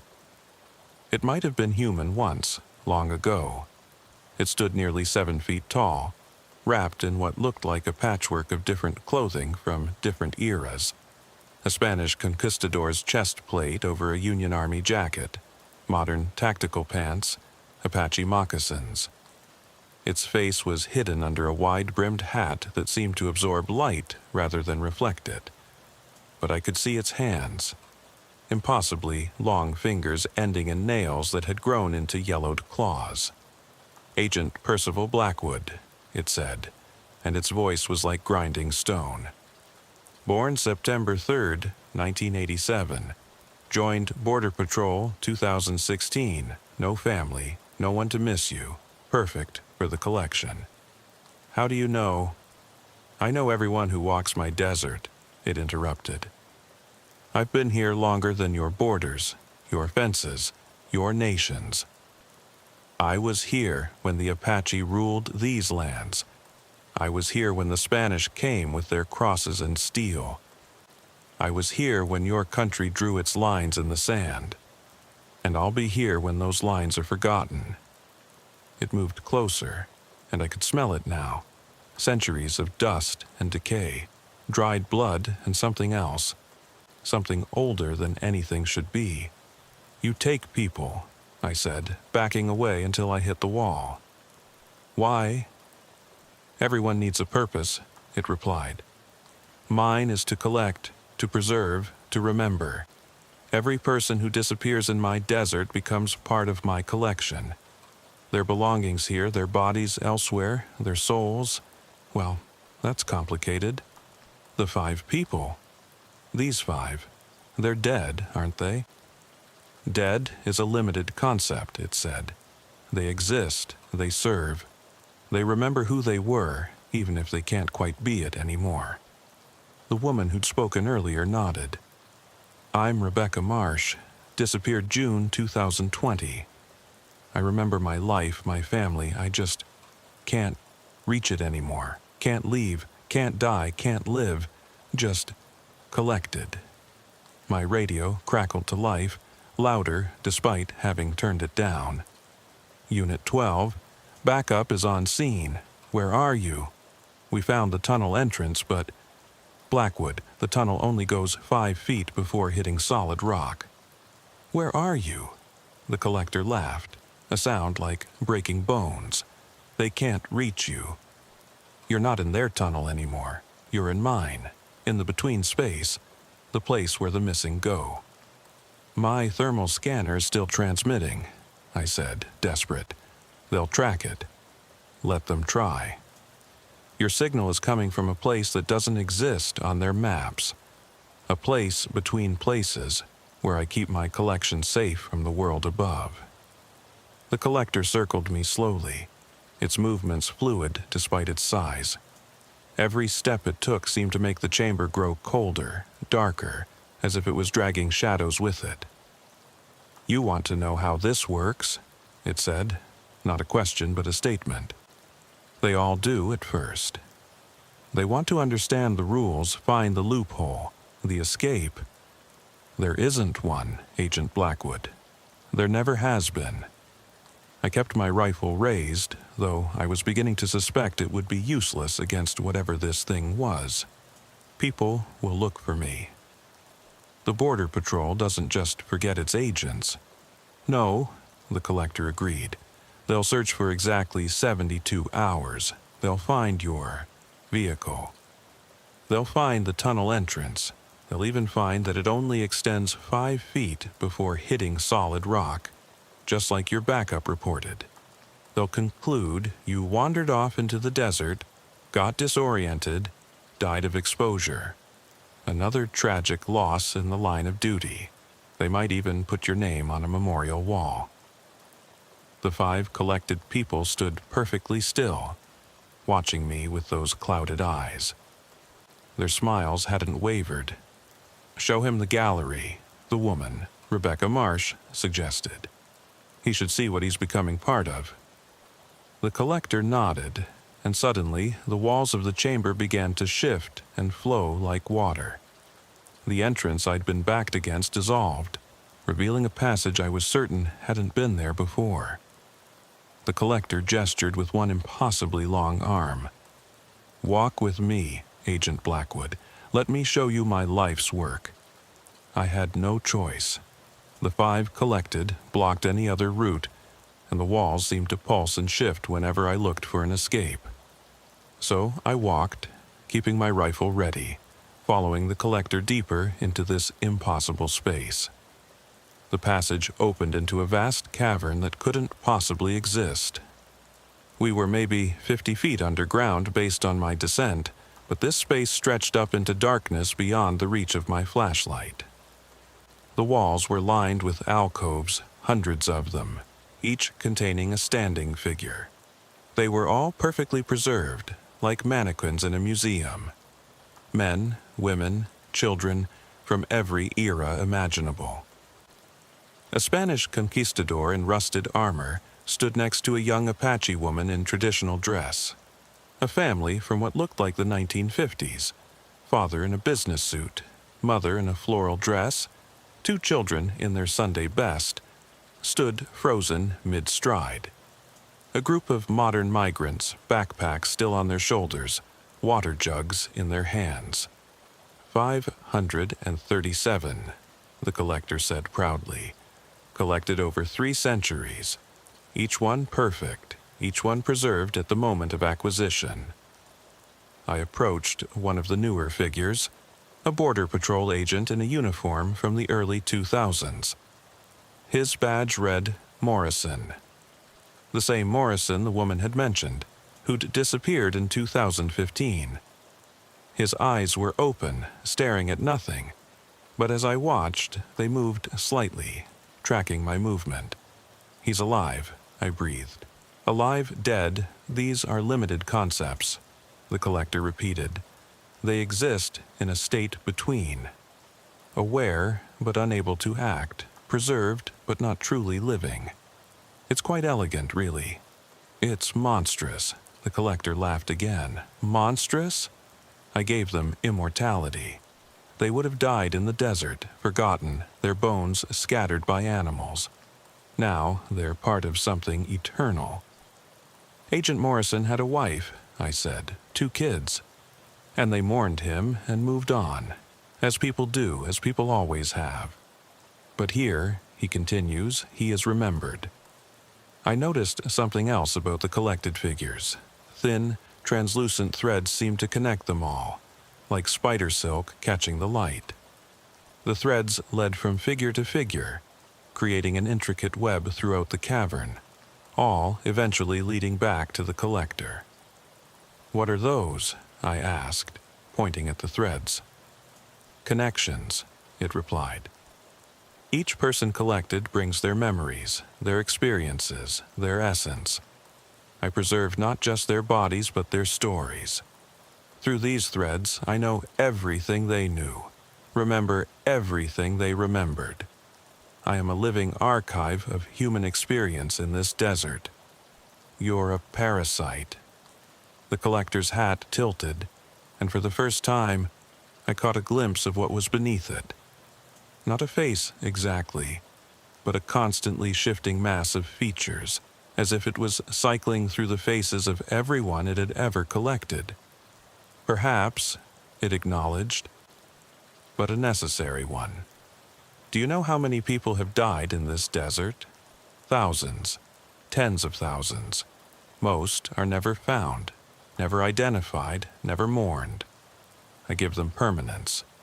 We continued through the cavern, past more and more figures. I recognized some from missing persons files I'd studied. Hikers, migrants, even a few law enforcement officers. Each perfectly preserved. Each with that slight eye movement that suggested some level of consciousness trapped inside. "Here," the collector said, stopping at an empty alcove. "This will be yours." You should feel honored. Border Patrol agents are rare additions. Only 4 in my entire collection. "I'm not staying," I said, though the words sounded hollow even to me. The collector reached out with one long finger and touched my shoulder. Immediately, I felt a spreading numbness, like ice water flowing through my veins. My thermal scanner was beeping frantically now. My body temperature had dropped another 5 degrees. "You're already changing," it observed. "The process began the moment you entered my domain. Soon, you'll be ready for preservation." I pulled away, but the numbness lingered. There has to be a way out. There's always a way out. Tell that to them. The collector gestured to the hundreds of figures. Some have been here for centuries. If there was a way out, don't you think they would have found it? But then I noticed something. One of the figures, a young woman in clothing from the 1970s, wasn't just moving her eyes. Her finger was twitching, slightly, repeatedly. A pattern, Morse code. HELPME. She was still fighting after all these years. "They're not as gone as you think, are they?" I said to the collector. It turned sharply, those shifting features momentarily settling into an expression of anger. "They are content. They are preserved. They are prisoners. They're prisoners and they want out."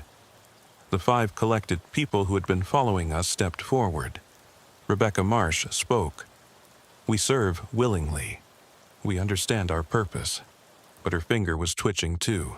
LIES. The collector didn't seem to notice. "You will understand in time." They all do. The fight leaves them eventually. My radio crackled again. "Blackwood, we're getting weird readings from your thermal unit. It shows you're everywhere?" The signal is scattered across a 3-mile radius. "What's going on down there?" I grabbed the radio, hope flaring. If the signal was scattered, maybe this space wasn't as isolated as the collector claimed. "This is Blackwood. I'm in some kind of underground complex, multiple missing persons located. Request immediate." The radio dissolved in my hand, turning to sand that slipped through my fingers. "Nice try," the collector said, "but no outside communication is allowed. It disrupts the preservation process." I was running out of options and could feel my body growing colder, stiffer. The numbness was spreading up my arm, making it hard to hold my rifle. But then, I remembered something from my training. Old mine shafts and tunnel systems in this area often connected to natural cave systems. If this place existed in some between space, as the collector claimed, maybe it still had connections to the real world. "You said you've been here for centuries," I said, stalling for time while I looked for any sign of natural cave formations. "What are you?" "I am what the desert made me," it replied. "I came here with the Spanish, searching for gold. I found something else, something older. It offered me a deal, eternal life in exchange for eternal service. I would become the keeper of the lost, the guardian of the forgotten. And you've been kidnapping people ever since." "Not kidnapping, collecting, preserving. Without me, they would be dust. With me, they are eternal." I spotted it then, a section of the cavern wall that looked different, more natural, less shaped. Water stains suggested it connected to something above, maybe a natural aquifer. "But you're lonely," I said, understanding suddenly. "That's why you keep them conscious. You're not preserving them for their sake. You're keeping them as company." The collector's shifting features settled momentarily into an expression of surprise, then rage. "You understand nothing. I understand that you were human once, that you made a deal you probably regret, that you're as much a prisoner here as they are." The temperature in the cavern dropped dramatically. Ice began forming on the walls. The collected figures started moving more obviously now. Fingers twitching, heads turning slightly, all of them spelling out the same message in whatever way they could. HELPUS. Silence. The collector roared, and the threads connecting it to all the figures pulsed with a sickly light. The collected immediately went still again. But in that moment of distraction, I saw my chance. The natural cave section had a small opening near the ceiling, maybe big enough for a person to squeeze through. I just had to get to it. "You know what I think," I said, backing slowly toward that wall. "I think whatever you made a deal with tricked you. You're not a guardian or a preserver. You're just another piece of its collection. The only difference is, it lets you move around." The collector lunged at me with inhuman speed, but I was ready. I dove to the side, rolled, and came up running. The 5 collected people moved to block me, but their movements were stiff, mechanical. I pushed past Rebecca Marsh, whispering, "I'll come back for you," as I did. Her eyes widened slightly, the first genuine expression I'd seen from any of them. I reached the wall and started climbing. The rock was rough, natural, real in a way nothing else in this place felt.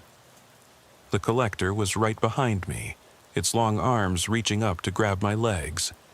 "You cannot escape! No one ever escapes!" My fingers found the opening. It was tight, barely wide enough for my shoulders, but it was something. I pulled myself up, squeezing into the passage as the collector's claws scraped against my boots. The passage was a natural limestone tube, formed by centuries of water erosion. I could feel air movement. Real air, not the stale atmosphere of the collector's domain. I crawled forward, ignoring the collector's roars of rage echoing behind me. The passage opened into another chamber, this one definitely natural. My flashlight revealed limestone formations, stalactites and stalagmites.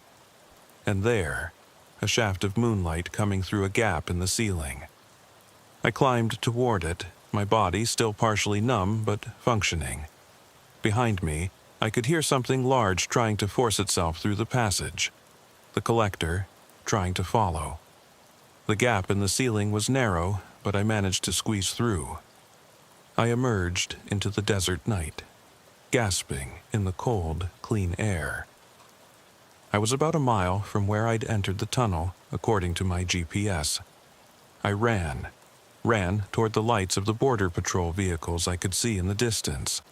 Behind me, the ground began to crack and buckle, as if something massive was trying to break through from below. Blackwood! It was Agent Lysander Nightingale, one of my colleagues. Where the hell have you been? You've been gone for 3 hours. 3 hours. It had felt like less than one. Your thermal scanner has been going haywire. We thought you were dead. Listen to me, I gasped, grabbing his shoulders. We need to evacuate this area, now. There's something underground, something that's been taking people. The ground erupted 50 yards away. The collector emerged, but in the moonlight it looked different. Smaller, more human, almost pitiful. It stood at the edge of the hole it had created, not pursuing further. You'll be back, it called out, its voice carrying on the wind. They always come back. The desert calls them, and they return. Then it descended back into the earth, the hole sealing behind it as if it had never been. Nightingale was staring at me. Blackwood, what the hell was that? I don't know, I lied. Who would believe me? I think I found an old tunnel system. There might be remains down there, old ones. We reported it as a potential archaeological site. The next day, a team went to investigate. They found the wooden planks I'd pulled up, found the tunnel entrance, but the tunnel only went 5 feet before hitting solid rock, just as backup had reported. There was no chamber, no collection, no evidence of what I'd experienced. Except for one thing. In my pocket, I found a wallet. Not mine. It was old, leather cracked with age. Inside was a driver's license. Cordelia Raven Crest, D.O.B., March 15, 1982. I'd grabbed it without thinking when I first examined it in the collector's chamber. It was proof that what I'd experienced was real. I tried to return to the spot where I'd emerged from the natural cave, but I could never find it again. The desert had reclaimed it, or perhaps it had never really existed in our reality to begin with. But the dreams started that night. The dreams were worse than the experience itself. Every night I found myself back in that cavern, surrounded by the collected. But in the dreams I could hear them, all of them. Hundreds of voices crying out at once, begging for release. And every night the collector would appear, no longer hostile but almost sympathetic. You understand now, it would say in my dreams. You've seen the truth. You can't unsee it. After a week of this, I couldn't take it anymore. I had to tell someone. I went to Lysander Nightingale first. We'd worked together for 4 years, been through dozens of dangerous situations. If anyone would believe me, it would be him. We met at a diner in Las Cruces, far from the patrol station. I laid out everything: the chamber, the collector, the preserved people, Cordelia Raven Crest's wallet that I still carried as proof. Nightingale listened without interrupting, his expression growing more concerned with each detail. When I finished, he was quiet for a long moment. Then he said, "Percy, when's the last time you took leave?" This job, it gets to people. The isolation, the stress. I'm not having a breakdown, I insisted, pulling out the wallet. This is real. Cordelia Ravencrest disappeared 22 years ago. How else would I have this? He examined the wallet carefully. It could be planted evidence. Maybe you found an old crime scene, got disoriented in the tunnel. The tunnel that only goes 5 feet. Maybe there was a gas leak. Carbon monoxide can cause hallucinations, false memories. I realized then that no one would believe me without seeing it themselves. But I also remembered the collector's words. You'll be back. They always come back. You're right, I said, forcing myself to calm down. I probably need some rest. Been pushing too hard lately. Nightingale relaxed slightly. Take some time off, get your head straight. This desert can mess with anyone's mind if you let it. But I wasn't giving up. I started researching on my own time, diving into historical records, old Spanish colonial documents, Apache legends, anything that might reference the collector or the underground chamber. What I found chilled me to the bone. There were dozens of references, scattered across centuries, never quite explicit, but all pointing to the same thing. Spanish conquistadors wrote of El coleccionista de almas, the collector of souls, who dwelt beneath the desert. Apache stories spoke of the keeper of the lost, a spirit that gathered those who died alone in the wasteland. Mexican revolutionary documents mentioned soldiers who disappeared near certain areas, only for their belongings to be found arranged in patterns in caves. But the most disturbing discovery came from a Border Patrol report from 1987, filed by an agent named Douglas Rourke. He described finding an underground chamber full of personal effects, experiencing lost time, and encountering preserved bodies. His report was marked as psychological evaluation required, and he was transferred to a desk job. He committed suicide 3 months later, leaving a note that said only, "They're calling me back." I tracked down Rourke's partner from that time, now retired and living in Phoenix. Anthony Vasquez was in his 70s, sharp-eyed and wary when I showed up at his door with my Border Patrol credentials. "I know why you're here," he said before I could even explain. "You found it, didn't you?" The collection. "You know about it?" Doug told me everything. I didn't believe him at first, thought the desert had finally broken him. But after he died, Vasquez led me into his house, to a room filled with maps, documents, photographs. I've been tracking disappearances for 35 years. Every one that happens near that area, every person who vanishes without a trace. The wall was covered with pictures and red string connecting them, like something out of a conspiracy theorist's basement. But the pattern was undeniable. The disappearances clustered around specific coordinates, forming a rough circle about 5 miles in diameter. "How many?" I asked. "In just the last 35 years?" 87 confirmed, probably more. Before that, who knows? Hundreds? Thousands? That thing's been collecting since before we were a country. Why hasn't anyone done anything about it? Vasquez laughed bitterly. Do what? Tell the government there's an immortal Spanish conquistador stealing people in another dimension? They'd lock you up. Besides, I think some of them know. They just consider it an acceptable loss. 87 people over 35 years is nothing compared to the drug traffic they stop in that sector. There has to be a way to stop it. To free them. Doug thought the same thing. He went back 3 times trying to find a way to release the collected. The 3rd time, he came back different, quieter, colder. He lasted 3 months before the dreams drove him to eat his gun. The dreams, I said. You know about the dreams. Everyone who encounters the collector gets them. It's how it calls you back. The dreams will get worse, more vivid. You'll start seeing the collected during the day, in reflections and shadows. And eventually, you'll have to go back. They all go back. Not me. Vasquez shook his head sadly. That's what Doug said. Over the next 2 weeks, he was right about the dreams getting worse. But it wasn't just dreams anymore. I'd catch glimpses of the collected in my peripheral vision. Rebecca Marsh standing at the edge of my patrol sector. Morrison reflected in my vehicle's mirrors. Cordelia Ravencrest herself, young and lost-looking, appearing in the corner of my apartment at night. They were trying to tell me something, all of them making the same gesture, pointing back toward the desert, toward the collector's domain.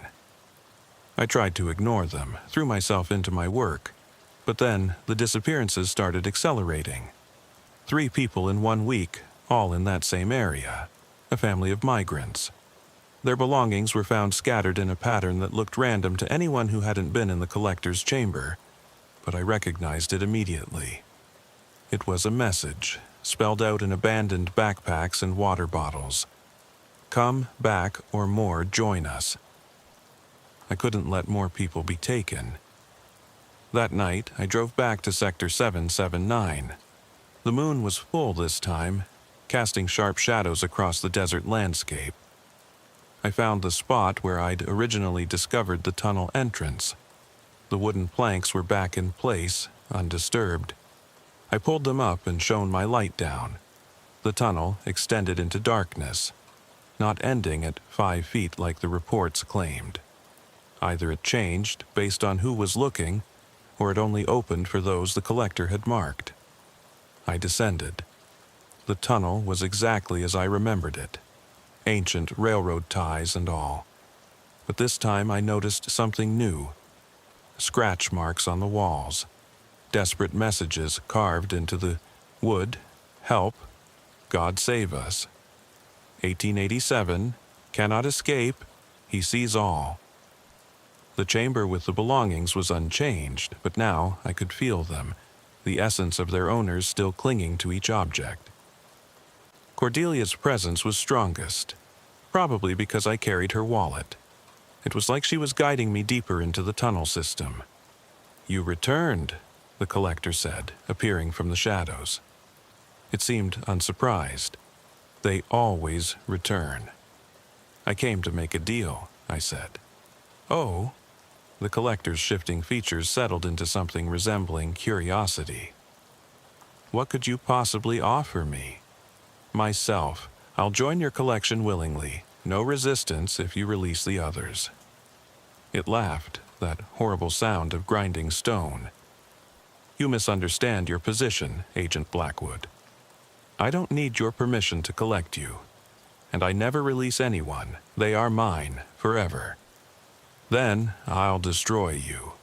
With what? Your gun? Your human strength? I've existed for 3 centuries. I am beyond your physical reality, but I'd come prepared. In my research, I'd found something in those old Apache legends. The Keeper of the Lost had one weakness. It was bound to its collection. Destroy the belongings, scatter them beyond recovery, and the connection between the collector and the collected would break. I pulled out the incendiary grenade I'd stolen from the Border Patrol armory. Phosphorus burns at 5,000 degrees Fahrenheit, hot enough to turn all those belongings to ash. The collector's form rippled with what looked like fear. You wouldn't. You'd destroy their only link to the world. They'd be truly lost forever. Or they'd be free. You don't know that. You could be condemning them to something worse than collection. I hesitated. It was right. I didn't know what would happen.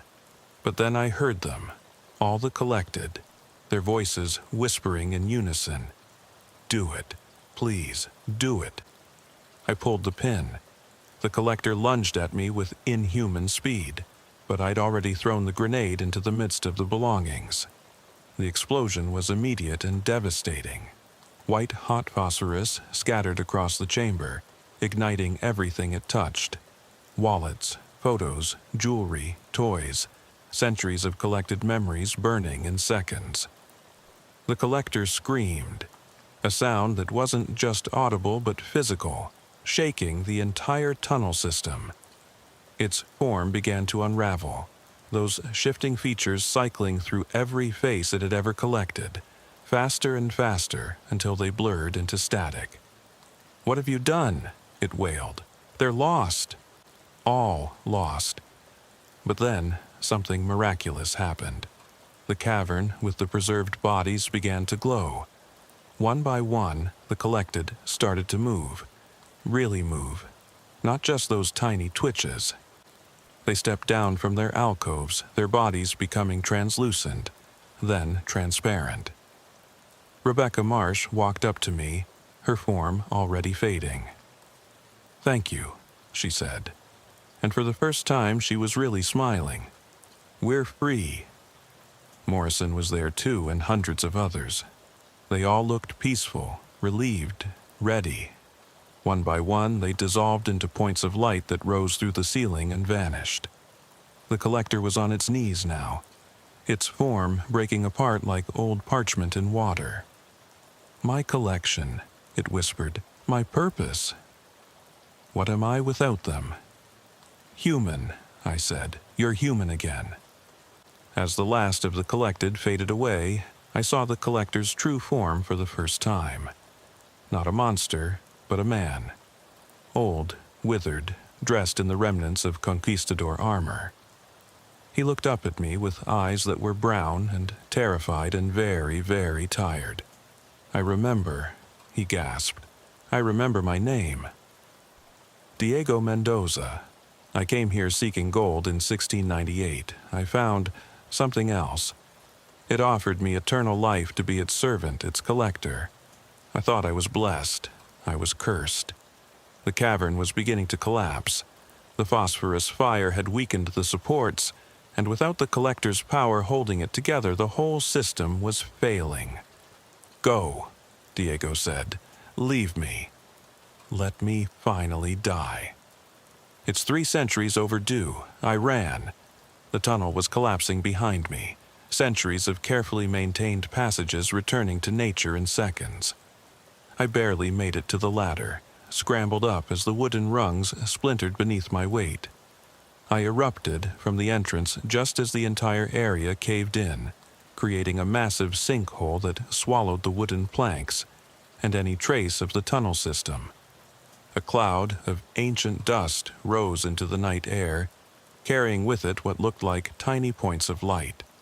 The last traces of the collected, finally free. I sat there in the desert until dawn, watching the sinkhole, making sure nothing climbed out. As the sun rose, I saw him one last time, Diego Mendoza, standing at the edge of the depression, but not the monster he'd been. He looked like a normal man, translucent in the morning light. "Thank you," he said, though no sound came out. Then he turned and walked, into the sunrise, fading with each step until he was gone. The sinkhole was investigated, of course.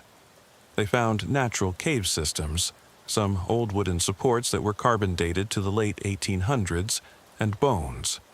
Lots of bones from different time periods.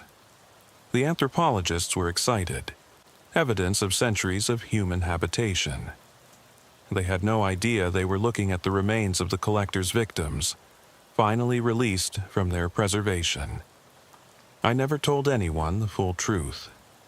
Filed a report about finding an old tunnel system that collapsed, possibly connected to historical disappearances.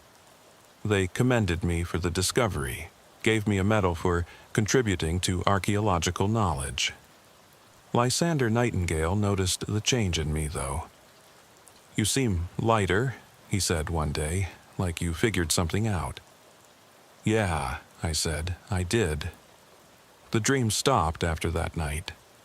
No more visions of the collected, no more calls back to the desert. But I kept Cordelia Ravencrest's wallet. Her family had long since given up hope, moved on with their lives. But I tracked down her sister, now in her 60s, living in Albuquerque. I stood at the door of a modest adobe house in Albuquerque, Cordelia Ravencrest's wallet weighing heavy in my pocket. The woman who answered was in her 60s, gray-haired, but with eyes that were unmistakably similar to those in Cordelia's driver's license photo. "Mrs. Elaine Morrison?" I asked, using her married name. "Yes? I'm Agent Percival Blackwood with Border Patrol. I have something that belonged to your sister." Her hand went to her mouth. Even after 22 years, the wound was still raw. She invited me in, served coffee with shaking hands, and sat across from me in a living room filled with family photos, including several of a young Cordelia. I handed her the wallet. She opened it carefully as if it might disappear, and when she saw her sister's license, she broke down crying. "Where did you find this?" she asked through tears. "In a cave system near the border. It recently collapsed, but we found various personal effects from missing persons cases. I thought you should have this. It wasn't the whole truth, but it was enough." "Did you find her?" "We found remains," I said gently. "Very old. The archaeological team believes the people there passed peacefully. No signs of violence." She nodded, clutching the wallet. She was running from an ex-boyfriend. Abusive. She thought she could start fresh in Mexico, find work at one of the resorts. She spoke fluent Spanish, you know. Our grandmother was from Chihuahua. She sounds like she was brave. She was. Brave and kind and full of life. Elaine looked at me with those eyes so like her sister's. Thank you for bringing this back. After all these years, to have something of hers, it helps. I wanted to tell her more, that Cordelia had helped guide me through the tunnels, that she was free now, finally at peace, that in those last moments before she faded into light she'd looked happy. But I couldn't. "There's something else," Elaine said suddenly. "This might sound crazy, but 2 nights ago, I had the strangest dream. Cordelia was in it, looking exactly like she did when she disappeared. She said she was okay, that she was finally going home. She said someone had helped her. She studied my face. That was you, wasn't it? Somehow, that was you." I couldn't speak, just nodded. "I don't understand how, and I don't need to. But thank you. Thank you for helping her come home." I left Albuquerque that afternoon, but I kept thinking about all the other families who would never get that closure. The archaeological team had found remains, but most were too old or damaged to identify. Hundreds of families would never know that their loved ones had finally been freed. Back at work, I threw myself into my duties with renewed purpose. Every life saved at the border felt like a small victory against the darkness that had claimed so many. But Sector 779 remained largely abandoned. Other agents reported feeling uneasy there, though they couldn't explain why. The official report blamed it on the instability caused by the sinkhole, but I knew better. The land remembered what had happened there. 3 months after the incident, I received a package at my apartment. No return address, but postmarked from Phoenix. Inside was a leather journal, old and weathered. The first page had a note in Anthony Vasquez's handwriting. "Blackwood. Found this in Doug's things." His wife had kept it but never read it. Thought you should have it. "You succeeded where he failed." A.V. The journal was Douglas Rourke's account of his encounters with the collector, far more detailed than his official report.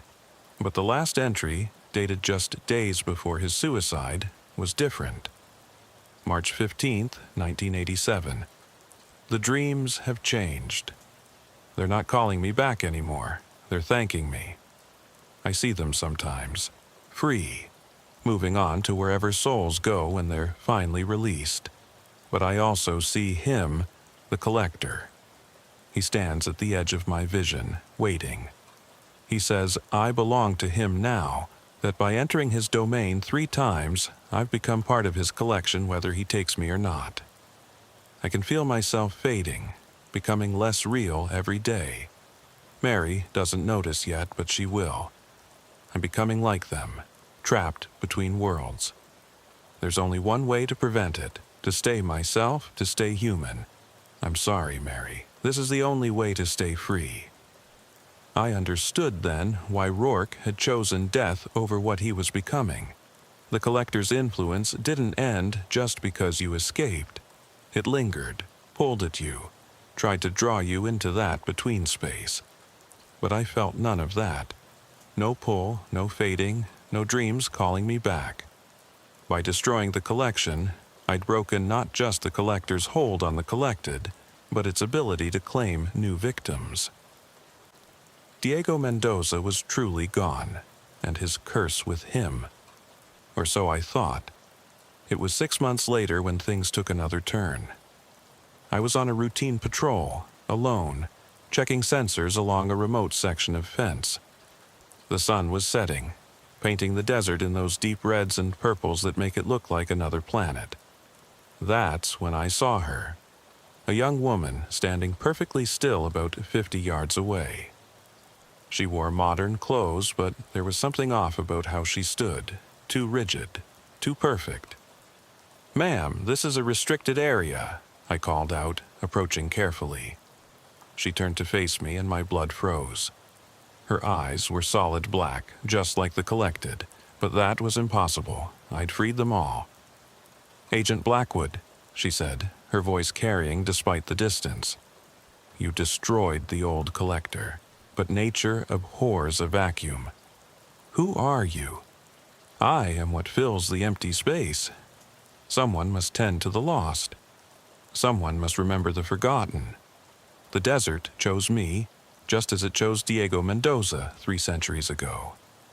"No," I said, reaching for my radio, "not again." "It's different this time," she said, and suddenly she was right in front of me, having covered 50 yards in a blink. "I learned from the old collector's mistakes. I don't trap them. I don't preserve them against their will. I simply guide them." "Guide them where?" "Beyond, to whatever comes after. The old collector hoarded them, kept them like trophies. I'm more of a ferryman. The desert still claims lives, Agent Blackwood, it always will. But now, instead of being collected, they're helped to move on." "Why are you telling me this?" "Because you are part of this now. You destroyed the old system and helped create the new one. The desert remembers you, respects you. It wants you to know that the lost are in better hands now." She started to walk away, then paused. "Oh, and Agent Blackwood?" Cordelia says, "Thank you." They all do. Then she was gone, vanished into the desert twilight like smoke. I never saw her again, but I heard stories. Other agents reported finding lost migrants who swore a woman with black eyes had guided them to safety. Bodies of those who didn't make it were found in places where they could be easily discovered and returned to their families, instead of being lost forever. The disappearances in Sector 779 stopped completely. I kept Rourke's journal and added my own entries, documenting everything that had happened. Someday, someone else might need to know the truth about what lurks in the spaces between the known and unknown. 5 years have passed since that night in the collector's chamber. I'm still with Border Patrol, still working the same stretches of desert. But I see it differently now. Every shadow could hide a doorway to another realm. Every unexplained disappearance might be something more than simple misfortune. And somewhere out there, a new guardian walks the line between worlds, one who guides rather than collects. I think about Diego Mendoza sometimes, the conquistador who became a monster, then became human again, just long enough to die. 3 centuries of existence, and in the end, all he wanted was release. I wonder if he knew what he was becoming when he made that deal, or if the transformation was so gradual he didn't notice until it was too late. Lysander Nightingale became my regular patrol partner after everything that happened.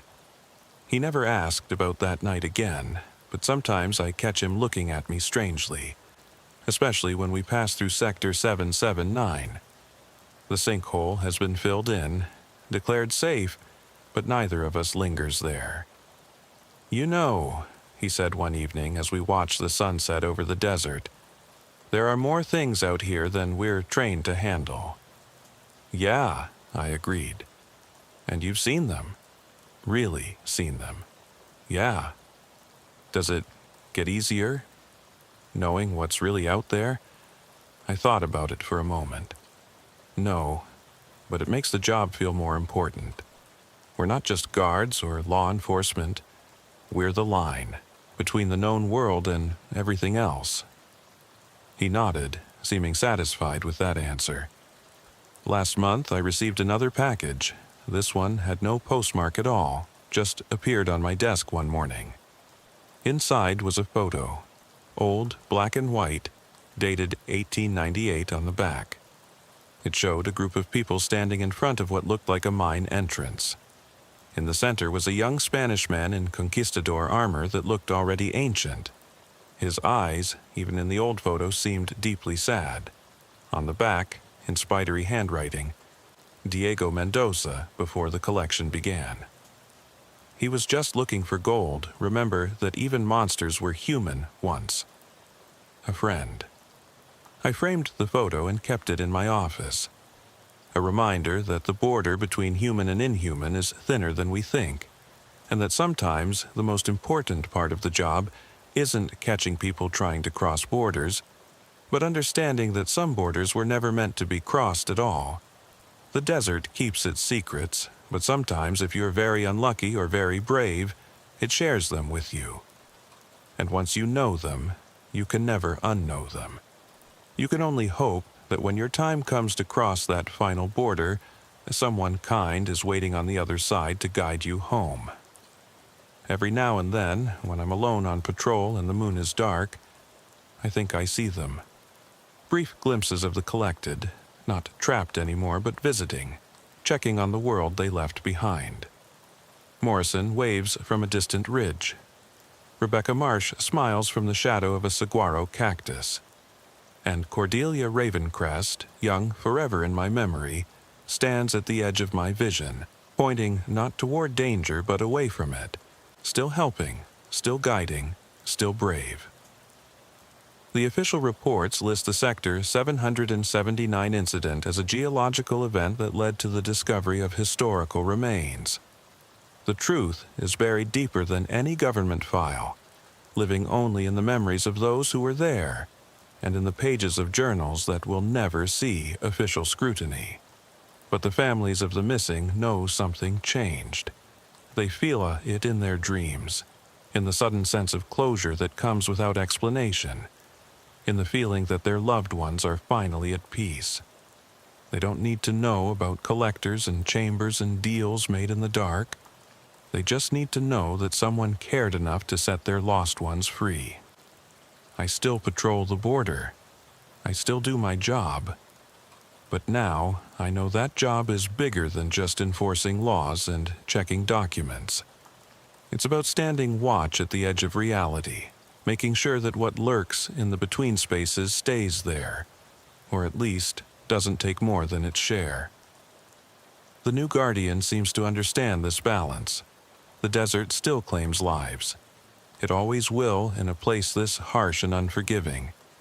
But now those lives end. They don't linger in perpetual preservation. It's a grim comfort, but a comfort nonetheless. Sometimes rookies ask me about the strange reports from Sector 779, about the sinkhole and the remains, and the stories that don't quite add up. I tell them what I tell everyone. The desert is full of mysteries, and some of them are better left unsolved. But to you, reading this account, I tell the truth. There are things in the wasteland that defy explanation, entities that exist in the spaces between what we know and what we fear. Most people will never encounter them. But for those who do, remember this. Even the darkest powers can be broken. Even the most ancient curses can be lifted. And sometimes the greatest act of heroism is simply setting the trapped souls free. The collector is gone. The collected are free. And somewhere in the space between this world and the next, 537 souls are finally at rest. No longer preserved in that terrible gallery, no longer forgotten. That has to be enough. Even if the nightmares never fully stop, even if the desert never lets me forget what I've seen, knowing they're free has to be enough. Because in the end, that's all any of us want, to be remembered, to matter, and eventually to be allowed to let go. My name is Agent Algernon Crowley, and before you ask, yes, that's my real name.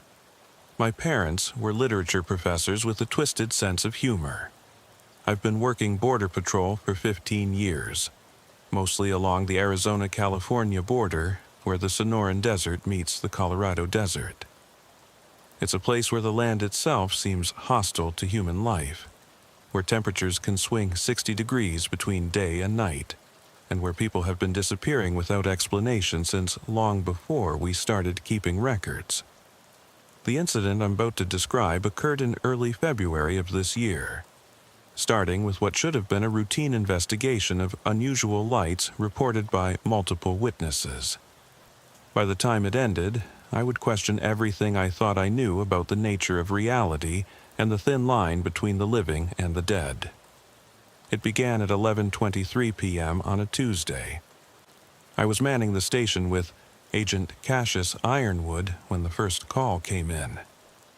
Border Patrol Station 7, this is Agent Crowley. The voice on the other end was shaking, barely coherent. There are lights? God, there are so many lights. And people, but they're not moving. They're just standing there. Sir, calm down. What's your location? I'm at mile marker 42 on Highway 98, about 3 miles from the Ocotillo wind farm. Please, you have to come. Something's wrong with these people. The line went dead. I tried calling back, but got nothing. Then, within minutes, 3 more calls came in from different people, all reporting strange lights and motionless figures in the desert near the same area. We should check it out, Ironwood said. He was a veteran like me, had seen his share of strange things in the desert. When multiple civilians call in about the same thing, it's usually worth investigating. We drove out in separate vehicles, standard protocol for unknown situations. The night was clear, stars brilliant in the absence of light pollution. As we approached mile marker 42, I could see what the callers meant about lights. There were dozens of them, soft blue-white orbs floating about 10 feet off the ground, arranged in a perfect grid pattern that extended maybe a quarter mile into the desert.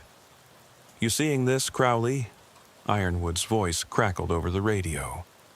Copy that. I count at least 40 lights, no visible source. We pulled over near an abandoned pickup truck, presumably belonging to our first caller. The driver's door was open, engine still running, but no one was inside. I grabbed my flashlight and rifle, then stepped out into the cold desert air. That's when I saw them. Standing in perfect rows between the floating lights were people, men, women, even a few children, all perfectly still, facing the same direction, north, toward something I couldn't see in the darkness. They were dressed normally, like they'd just walked out of their homes or stopped during a journey. Some wore backpacks, others carried water jugs. One woman held a baby, frozen mid-step like she'd been turned to stone. "Federal agents," I called out. "Is anyone injured? Does anyone need assistance?" No response, not even a twitch. Ironwood approached from the other side, his flashlight beam playing across the frozen figures. "This is wrong, Algernon. This is really wrong." I walked up to the nearest figure, a man in his 30s wearing jeans and a Phoenix Suns t-shirt. His eyes were open, staring straight ahead, not even reacting when I waved my hand in front of his face. I checked for a pulse. It was there, slow but steady. He was breathing, barely perceptible but definite. He was alive, just frozen. "They're in some kind of trance," I reported to Ironwood. "This one's alive but completely unresponsive." We counted 37 people standing in the desert, all in the same state. The floating lights hummed softly, a sound just at the edge of perception, like electrical current through water. When I tried to approach one of the lights, my radio exploded with static and my flashlight flickered. "We need backup," Ironwood said. "And medical. Lots of medical." I was heading back to my vehicle to make the call when I saw her, a woman standing apart from the others, but she was facing us, not north like the rest. She was moving, barely, just a slight swaying, like she was fighting against whatever held the others. "Ma'am!" I ran toward her. "Are you okay?" What happened here?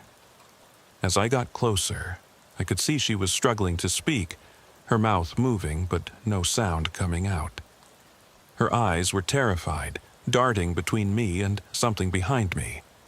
I turned, but saw only more frozen people and floating lights. Then, finally, she managed to whisper, "Don't look at it." "Look at what?" "The thing. They're watching." I followed the gaze of the frozen people, squinting into the darkness beyond the lights. At first, I saw nothing. Then my eyes adjusted, and I wished to God they hadn't. Standing maybe 100 yards away was something that shouldn't exist. It was roughly humanoid in shape, but wrong in every possible way. Too tall, maybe 12 feet, with limbs that bent in too many places. Its skin looked like oil, black and reflective, constantly shifting and flowing. But the worst part was its face. Or what should have been a face. Instead, there was a void, an absence that hurt to perceive, like looking at a hole in reality itself. The moment I saw it, I understood why everyone was frozen. Looking at it was like having your mind grabbed and held in place. I felt my muscles locking up, my thoughts slowing down, everything in me wanting to just stand there and stare at this impossible thing. "Crowley!" Ironwood's voice snapped me out of it. He grabbed my shoulder, spun me around. "Don't look at it. Whatever you do, don't look directly at it." But he'd seen it too. I could tell from his expression, the way his hands were shaking. We'd both glimpsed something that our brains couldn't properly process. "We need to get these people out of here," I said, though I had no idea how. We tried physically moving them, but they were rigid as statues. Even working together, we couldn't budge the smallest of them. They were somehow anchored in place, held by something more than just their own locked muscles. That's when Ophelia Thornfield arrived. I'd never seen her before, but she pulled up in a beat-up Jeep like she owned the place, stepping out with the confidence of someone who dealt with impossible things regularly. She was in her 50s, gray-streaked hair pulled back in a practical bun, wearing civilian clothes but carrying herself like former military. "Agents Crowley and Ironwood, I presume?" she said, not waiting for confirmation. "I'm Dr. Ophelia Thornfield, xenopsychologist. I've been tracking these incidents for 3 years." "These incidents?" Ironwood asked. "This has happened before?" 7 times that I know of, across 3 states. Never this many people, though. Usually it's 5 or 6 at most. She pulled out what looked like a modified tablet with additional sensors attached. "The entity you're refusing to look at, good instinct, by the way, is what I call a witness." "A witness to what?" "We don't know. But they appear, people look at them, and they get stuck in a feedback loop. Their consciousness gets trapped, staring at something their brain can't comprehend. The lucky ones eventually break free when the witness leaves. The unlucky ones." She gestured to the frozen people. "They can stay like this for days, weeks. The longest recorded was 3 months. 3 months? I couldn't hide my shock. How did they survive? They didn't, not all of them. The human body can only go so long without proper food and water, even in this state. We've lost 12 people across the previous incidents." I looked at the 37 frozen figures with new horror. "We need to break them free." "I'm working on that," Thornfield said, adjusting her equipment. "The witnesses seem to be attracted to certain electromagnetic frequencies. I've been developing a disruption field that might—" Her device suddenly screamed an alarm. She looked at the screen and paled. "What is it?" Ironwood asked. "There's not just one witness," she whispered. "There are 3. I turned slowly, careful not to look directly at anything, and saw them. 3 of those impossible figures, standing at equidistant points around the frozen people, forming a triangle. The floating lights pulsed in rhythm with some unheard heartbeat. "This is unprecedented," Thornfield breathed. "They've never appeared in groups before." The woman who'd warned me earlier let out a strangled cry. She was fighting harder now, her whole body trembling with effort. "Help! Them!" She gasped. "They're showing us something horrible." "What are they showing you?" Thornfield asked urgently, moving closer with her equipment. "The end. Everyone. Standing. Still. Forever. Whole. World. Frozen." Then she went rigid, her eyes glazing over, joining the others in their frozen vigil. "We need to evacuate the area," Ironwood said. "Call in everyone. Set up a perimeter." "No," Thornfield interrupted. "More people will just mean more victims. The witnesses create a field of influence. Anyone who enters and looks at them gets caught. Then how do we free these people?" She pulled out a set of what looked like welding goggles, but the lenses were covered with intricate patterns. "Filtered viewing. It breaks up the visual pattern that causes the paralysis. I only have 3 pairs." She handed one to me and one to Ironwood. When I put them on, the world looked fractured, like looking through a kaleidoscope. But I could see the witnesses now without feeling that mental grip. They were even more terrifying when fully visible, their bodies constantly shifting between states. Sometimes solid, sometimes transparent, always wrong. "The theory," Thornfield explained, "is that they're not from our dimensional space. They exist partially here, partially elsewhere. When people look at them directly, their consciousness gets pulled partially into that other space, trapping them between dimensions. So, how do we get them back? We need to make the witnesses leave. They never stay more than a few hours, but with 3 of them..." She shook her head. "I don't know what they're doing. This is organized, purposeful. They're not just randomly appearing anymore." I noticed something else through the filtered goggles. Thin lines of light connected each frozen person to the nearest witness, like threads of energy being drawn from them. "They're feeding on them," I said. "Look, there are connections." Thornfield aimed her equipment at the lights. "You're right. Energy transfer of some kind. They're harvesting something from these people." "Their consciousness?" Ironwood suggested. "Or their potential futures," Thornfield said quietly. "In my research, I've found that people who survive these encounters often report the same thing. They feel like years of their life have been stolen, like they've lost possibilities they can't quite remember." One of the witnesses moved. It didn't walk, it just existed in a different location. Suddenly, 20 feet closer to our position.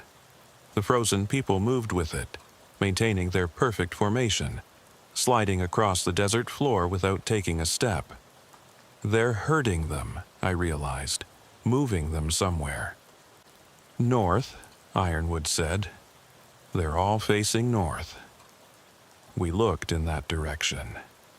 In the distance, barely visible even through the goggles, was a massive structure that hadn't been there before. It looked like a pyramid made of the same flowing black oil substance as the witnesses, easily 300 feet tall. "That's new," Thornfield said, her voice tight with fear. "They've never built anything before." More lights were appearing in the desert, dozens of them, then hundreds. And beneath each light, more people were arriving. Not walking, just appearing, already frozen in place. I recognized some of them from missing persons reports.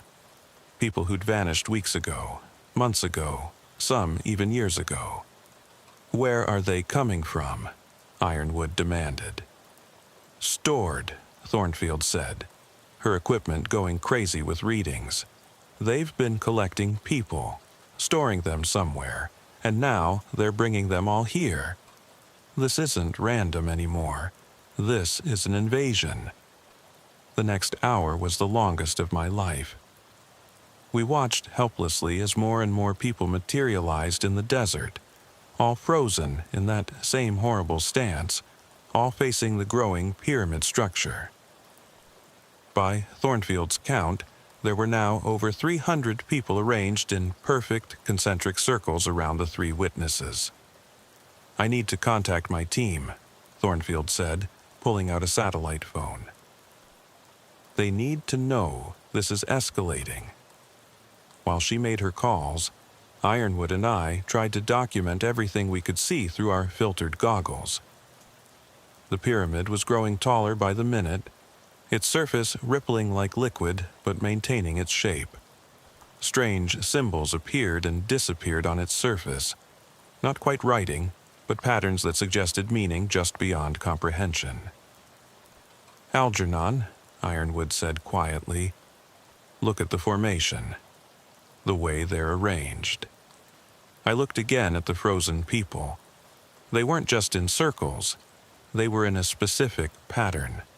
3 interlocking spirals, each originating from one of the witnesses and meeting at the center where the pyramid stood. It looked almost like a mathematical equation written in human bodies. "It's a summoning circle," I said, the realization hitting me cold. They're using these people as components in some kind of ritual. Summoning what? Before I could answer, one of the frozen people, a young boy, couldn't have been more than 10, began to speak. His mouth moved mechanically, his voice flat and emotionless. "The convergence approaches. 2 worlds become one. The still shall inherit the earth." Then another spoke, an elderly woman. "Resistance is insignificant. Observation is participation. Participation is surrender." One by one, they all began to speak, hundreds of voices creating a horrible chorus. "We are the witnessed. We are the watching. We are the waiting. The door opens at the 13th hour. The sleepers wake. The movers freeze. Balance will be restored." Thornfield ran back to us, her face pale. My teams detected similar events happening globally. Beijing, London, Sao Paulo, Mumbai, everywhere. Thousands of people frozen, witnesses appearing in groups, structures being built. "It's coordinated," I said. "This isn't random anymore. It's an invasion." "We need to disrupt it," Ironwood said. "Break their concentration, scatter the people somehow." "Any disruption could kill them," Thornfield warned. "Their consciousness is partially displaced. Shocking them back could cause permanent damage, but we were running out of time. The pyramid was now complete, and something was happening at its apex. The air itself was tearing, revealing glimpses of another place, a world where everything was still, where buildings stood like frozen waterfalls, where the sky was a solid mass of unmoving clouds. "That's their world," Thornfield breathed.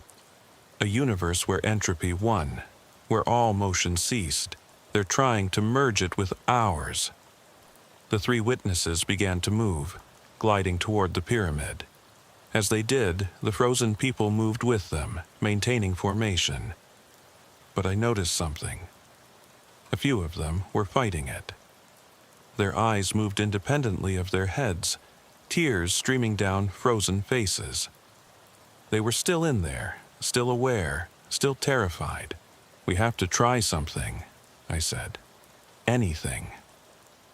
That's when I remembered the woman who'd fought the paralysis initially. She'd managed to speak to warn us. There had to be something different about her, something that gave her resistance.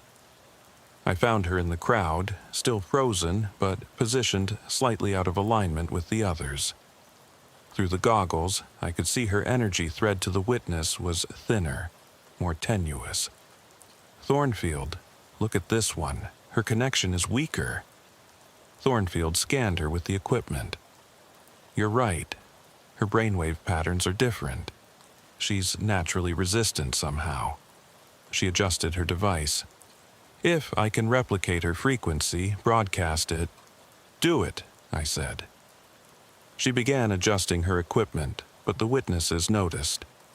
All three turned toward us simultaneously, their void faces somehow expressing malevolence despite having no features. "They know we're here," Ironwood said, raising his rifle instinctively, though we all knew bullets would be useless. One witness began moving toward us. Even through the filtered goggles, looking at it directly was difficult. Reality seemed to bend around it, space warping like heat mirages. The frozen people it controlled moved with it, creating a wave of humanity sliding across the desert. "Almost there," Thornfield muttered, fingers flying over her device. "Just need another minute." The witness reached out with one impossible arm, stretching across 30 feet of space without moving its body. Ironwood pushed Thornfield aside just as the arm swept through where she'd been standing. Where it passed, the desert sand turned to glass, frozen in rippling patterns. "Keep working," I shouted, grabbing a flare from my belt. I lit it and threw it at the witness. The burning phosphorus passed right through it, but the creature recoiled slightly, its attention momentarily diverted. "Got it!"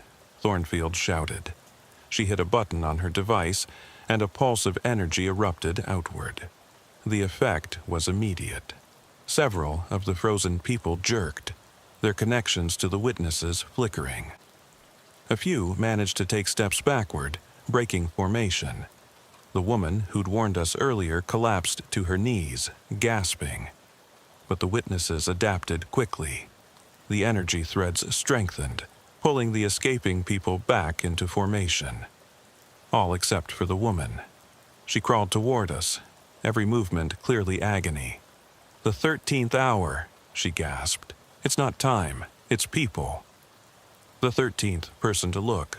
That's me. I was the 13th in my group. I'm the key. "The key to what?" Thornfield asked. "To sending them back. The 13th of each gathering can break the connection. Find the others. Find all the 13ths. I understood. In each spiral of people, we needed to find the 13th person to look at each witness. They would be the ones with the weakest connections, the ones who could potentially break free and disrupt the pattern. "Ironwood, help me count," I said. We began moving through the frozen crowds, counting from the center outward, looking for the 13th position in each spiral. We found them, 3 people, each struggling more than the others, each with that same tenuous connection. A middle-aged man in a business suit, a teenage girl with a backpack, an elderly man with a cane. "We need to wake them up," I said. "Physical shock might work," Thornfield suggested, "but it's dangerous." A new sound cut through the night. Helicopters. Military helicopters, approaching fast. "Finally, back up," Ironwood said. But Thornfield looked worried. "No, this is bad. They don't understand what they're dealing with. If they attack the witnesses..." The helicopters opened fire. Tracers lit up the night sky, pouring into the witnesses and the pyramid. The bullets passed harmlessly through the creatures, but the pyramid reacted violently. It pulsed with dark energy, and the tear in reality widened. Through the gap, we could see them, hundreds more witnesses, waiting on the other side, ready to cross over. "They're making it worse," Thornfield shouted. The frozen people began to speak again, but this time it wasn't words, it was screaming. Hundreds of voices in perfect, horrible unison, expressing agony that wasn't their own, but was being channeled through them. The woman who'd broken free grabbed my arm. "The 13ths. You have to wake them now. Physical shock, emotional shock, anything. break their connection before the door opens fully. I ran to the nearest 13th, the teenage girl. Her eyes tracked my movement, pleading. I tried shaking her, but she was rigid as stone. "I'm sorry about this," I said, then pulled out my taser. The shock convulsed through her body. For a moment, nothing happened. Then she gasped, stumbled, and fell out of formation. "It worked!" I shouted. Ironwood was already at the businessman, using his own taser. The man collapsed, but he was free. The elderly man was harder to reach. He was deeper in the formation, surrounded by frozen people. I had to push through them like mannequins, their rigid bodies unnaturally heavy. When I reached him, I hesitated. He was old, frail. The shock might kill him. "Do it," he whispered, somehow managing to speak despite the paralysis. Better dead than this. I used the lowest setting on the taser. He convulsed, fell, but his eyes were clear when he looked up at me. "Thank you," he breathed. With all 3/13ths free, something changed. The perfect formation was broken. The spirals began to collapse as people stumbled out of alignment. Some fell, some ran, some just stood there crying. The witnesses let out a sound that wasn't quite a scream, but made everyone who heard it clutch their heads in pain. The pyramid began to destabilize, its surface rippling chaotically. "It's working," Thornfield shouted. "The pattern's broken. They can't maintain the connection without—" The largest witness moved. Not the slow glide from before, but fast, almost instantaneous. It appeared right in front of Thornfield, reaching for her equipment. I didn't think. I tackled her, pushing her out of the way. The witness's hand, if you could call it that, passed through my shoulder. The pain was indescribable. Not physical pain, but something deeper. It felt like part of my existence was being erased, like memories and possibilities were being torn away. I could feel myself becoming less, becoming still, becoming nothing. "Algernon." Ironwood's voice seemed to come from very far away. Through the growing numbness, I saw the pyramid collapsing, the tear in reality shrinking. The witnesses were being pulled back toward it, their forms becoming less solid. But the one touching me wasn't letting go. "You will be the anchor," it spoke directly into my mind. "Through you, we will return. You will stand watch, you will wait, you will witness our return." I could feel myself changing, my body growing cold and rigid. This was different from what happened to the others. This was permanent. Then the woman who'd first broken free did something I didn't expect. She grabbed the energy disruption device from Thornfield and smashed it against the witness holding me. The device exploded in a burst of electromagnetic energy. The witness reeled back, its form fracturing like a broken mirror. Its grip on me broke, and I collapsed to the ground, gasping. The 3 witnesses were pulled into the collapsing pyramid, their forms stretching like taffy. The tear in reality snapped shut with a sound like thunder. The pyramid crumbled into black sand that dissolved in the desert wind. And suddenly it was over. The floating lights winked out. The frozen people who hadn't fled stood bewildered, looking around in confusion. Some were asking what year it was, how they'd gotten here, why they couldn't remember anything. I tried to stand, but couldn't. My left arm was completely numb, and when I looked at it, I nearly screamed. It was partially translucent, like glass. I could see through it to the ground below. "Don't move," Thornfield said, scanning me with her equipment. "You're partially displaced. Part of you is stuck between dimensions. Can you fix it?" She didn't answer immediately, which told me everything I needed to know. The military helicopters were landing, soldiers pouring out, setting up a perimeter. Medical teams began treating the confused survivors. But I noticed Thornfield signaling to some of them, pointing at me. They brought a special stretcher, one lined with some kind of metallic mesh. "This will stabilize you," she said. "We have a facility. We've been treating survivors from the previous incidents. Some of them have similar displacement issues." As they loaded me onto the stretcher, I saw Ironwood arguing with a military officer, probably about jurisdiction. The woman who'd saved me was being led away by medics, but she looked back and nodded once. A thank you, maybe, or an acknowledgement of shared survival. "What about the others?" I asked Thornfield. "The other sites globally?" "Most were disrupted when this one failed. The witnesses retreated, but..." She hesitated. "3 sites are still active: Moscow, Cairo, and Sydney. The witnesses there didn't leave. They're digging in, building bigger structures.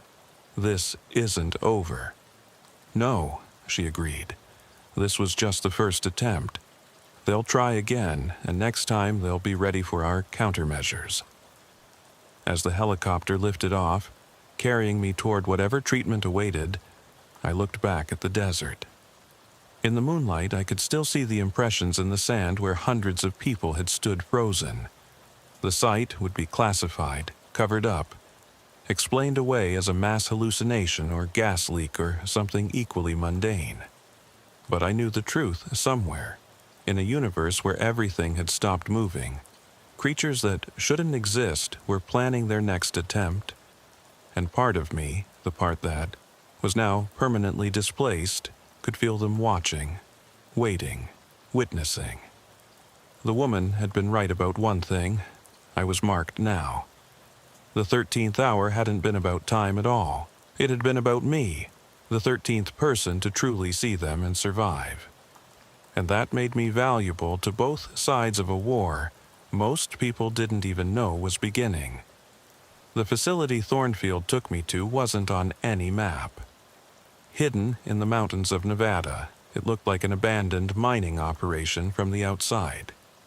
Inside, it was a state-of-the-art medical and research center dedicated to what they called dimensional displacement incidents. I wasn't their first patient, not even close. The ward where they kept us could have been in any hospital, except for the subtle differences. The walls were lined with that same metallic mesh that had been on my stretcher. The windows didn't show the outside. They showed a neutral gray space that supposedly existed between dimensions. And the other patients, they were like me, partially here, partially elsewhere. There was a woman named Sarah, whose left leg would phase in and out of visibility. A man called Dutch, who could sometimes see through walls but couldn't control when. A teenager who went by Phoenix, who occasionally existed in 2 places at once, though only one version could speak at a time. "Welcome to the displacement ward," Phoenix said when they brought me in, one version of her sitting on a bed while another stood by the window, also known as the place where physics comes to die. My translucent arm had gotten worse during the helicopter ride. Now my entire left side was see-through, like I was made of foggy glass. The doctors, if that's what they were, ran test after test trying to stabilize my dimensional anchor, as they put it. Dr. Thornfield visited me after the first week. "How are you adjusting?" she asked, though we both knew it wasn't really a question about my comfort. "I can feel them," I said. "The witnesses. They're still there, in that other place, watching. Waiting." She nodded, unsurprised. "All the displaced patients report the same thing. You've become a window between worlds. They can see through you, and you can sense them. The sites that are still active, Moscow, Cairo, Sydney, what's happening there?" Her expression darkened. "The structures are growing. The government's tried military intervention, but it only made things worse. The witnesses there have adapted. They're not trying to bring people to them anymore. They're spreading the stillness outward." "What do you mean?" She pulled out a tablet, showing me satellite footage of Moscow. A perfect circle of absolute stillness, about a mile in diameter, surrounded the pyramid structure. Everything within it was frozen. People, vehicles, even birds in mid-flight. "It's expanding by about 10 feet every hour," she said. "At this rate, Moscow will be completely frozen within 3 months. Can't you disrupt it like we did?" "We've tried. The 13th person theory worked once, but they've adapted. Now they take people in groups of 12 or 14, never 13. They learned from our interference." I stared at the footage, watching the circle of stillness creep outward like ice forming on a pond. There has to be a way to stop them. "That's why I'm here," Thornfield said. "You have a unique connection to them now. You might be able to communicate with them, understand what they want." "I already know what they want. They want our world to be like theirs, still, frozen, dead. But why? What's the purpose?" That night, I found out. The dreams started as soon as I fell asleep, but they weren't really dreams. They were communications. I was standing in that other world, the one I'd glimpsed through the tear in reality. Everything was exactly as I'd seen, buildings like frozen waterfalls, clouds like solid sculptures, a world where nothing had moved for eons.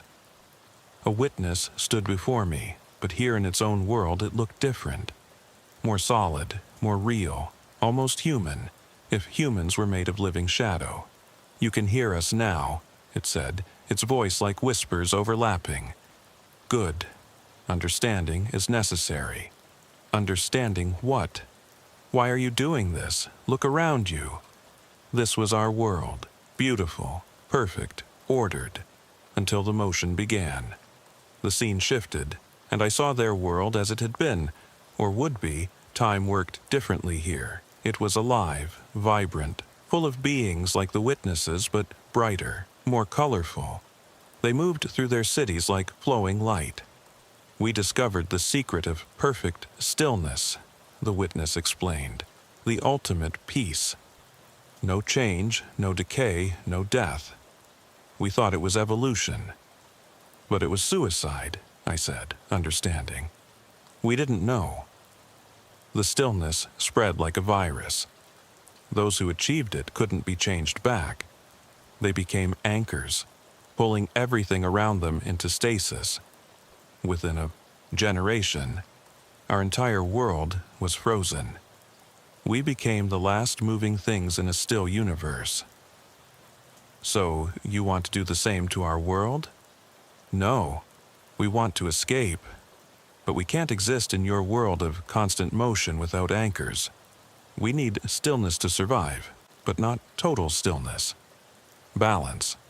The frozen people. Temporary anchors. We take small groups, create pockets of stillness, just enough to exist in your world for short periods. But it's not sustainable. We need permanent solutions. Like me. You and the other displaced. You exist between motion and stillness. You're bridges. Through you, we could coexist. Your motion, our stillness, in balance." I woke up gasping. My entire left side was now completely transparent, and I could see through it to the bed below. But more disturbing, I could see shadows moving within that transparency, witnesses, using me as a window. I immediately told Thornfield everything. She listened intently, taking notes. "Coexistence," she mused. "They're not invaders. They're refugees. Refugees who freeze people and build pyramids. Because they don't know how else to communicate. Their very presence causes stillness. It's not malicious, it's their nature." Agent Ironwood arrived the next day. He looked tired, older somehow, like the week since the incident had aged him years. "The situation's escalating," he said without preamble. "The president's considering nuclear options for the 3 active sites." "That won't work," Thornfield protested. "The witnesses exist partially in another dimension. Nuclear weapons would just irradiate the frozen zones without affecting them. Then, what do you suggest? I spoke up. Communication. Real communication, not just taking people. They want to escape their world, but they need our help to do it safely. Ironwood looked at my translucent arm skeptically. You want to negotiate with entities that turn people into statues? They're desperate. Their world is dying. No, it's worse than dying. It's stuck in eternal nothing. They'll negotiate if we offer them something better than invasion. It took 3 days of arguing, but eventually Thornfield convinced the higher-ups to let us try. The plan was simple in concept, nearly impossible in execution. We would create a controlled zone where the witnesses could exist without freezing everything around them. A reservation of sorts, where the rules of physics could be bent enough to accommodate both motion and stillness. The location chosen was an abandoned town in the Arizona desert, evacuated decades ago due to groundwater contamination. Perfect for our purposes, isolated, unpopulated, and already forgotten by most maps. I was the key to the plan. My displacement made me a natural translator between worlds, but using me as a conduit would likely make my condition worse. There was a real possibility I would become completely displaced, lost between dimensions forever. I understand the risks, I told Thornfield as they prepared me for the procedure. No, she said quietly, I don't think you do. The other displaced patients who've tried this, we lost them. Not dead, just gone. Existing everywhere and nowhere at once. Then why are you letting me do it? Because if we don't find a solution, Moscow, Cairo, and Sydney will be completely frozen within months. And after that, they'll try again somewhere else, and again, until either we're all frozen or they're all destroyed. They took me to the abandoned town, Carrion Creek, though the name seemed ominous given the circumstances. The military had set up a perimeter 5 miles out. Scientists had installed equipment I didn't understand, designed by Thornfield's team to create what they called a dimensional soft zone. At the center of town, they'd built a platform surrounded by the metallic mesh that stabilized dimensional displacement. I was strapped to a chair in the middle, dozens of sensors attached to monitor my vital signs. We're going to open a controlled portal, Thornfield explained. Small, stable, just enough for communication. You'll be the anchor point, keeping it from expanding. And if I can't hold it? She didn't answer. The process began at sunset. The scientists activated their machines and reality began to bend around me. My transparent side started to glow, the shadows within it becoming more distinct. I could feel the barrier between worlds thinning. Then it opened. Not a tier like before, but a doorway, clean and controlled. Through it, I could see the witnesses' world in all its terrible stillness. 3 of them stood at the threshold waiting. Speak to them, Thornfield's voice came through the speakers. Make the offer. I reached out with my transparent hand, crossing the threshold between worlds. The lead witness touched it with its shadow appendage, and suddenly we weren't just communicating. We were connected. I felt its desperation, centuries of existence in a frozen world, watching their universe die by degrees. But I also felt its hope, the possibility of escape, of redemption. We offer you sanctuary, I said, both aloud and through our connection.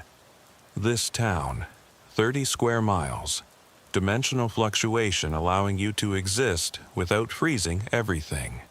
In exchange, you release all frozen humans and stop expanding the still zones. The witness consulted with the others, their communication instantaneous and silent. Then, not enough. We number in thousands. This space would hold hundreds at most. It's a start. Prove you can coexist peacefully and we'll create more zones. There are abandoned places all over the world. We can make space for all of you, eventually. And the humans we've taken, released. All of them, immediately. Another long pause. Then, we need guarantees. Treaties. Your governments have a history of breaking promises to refugees. I couldn't argue with that. Then, we'll need observers. Displaced humans like me, who can exist in both worlds, who can ensure both sides keep their promises. You would volunteer for this? I looked at my transparent arm, at the shadows moving within it. I was already halfway between worlds. I already am. The lead witness extended more of itself through the portal, and I felt the temperature drop. Frost formed on the equipment despite the desert heat, but it stopped before reaching the scientists, showing restraint. We accept these terms provisionally. We will release half the frozen humans as a show of good faith. When the first sanctuary zone is fully established, we'll release the rest. All of them, I insisted. Now. That's non-negotiable. The connection between us pulsed with frustration, but also understanding. They knew they were in no position to make demands.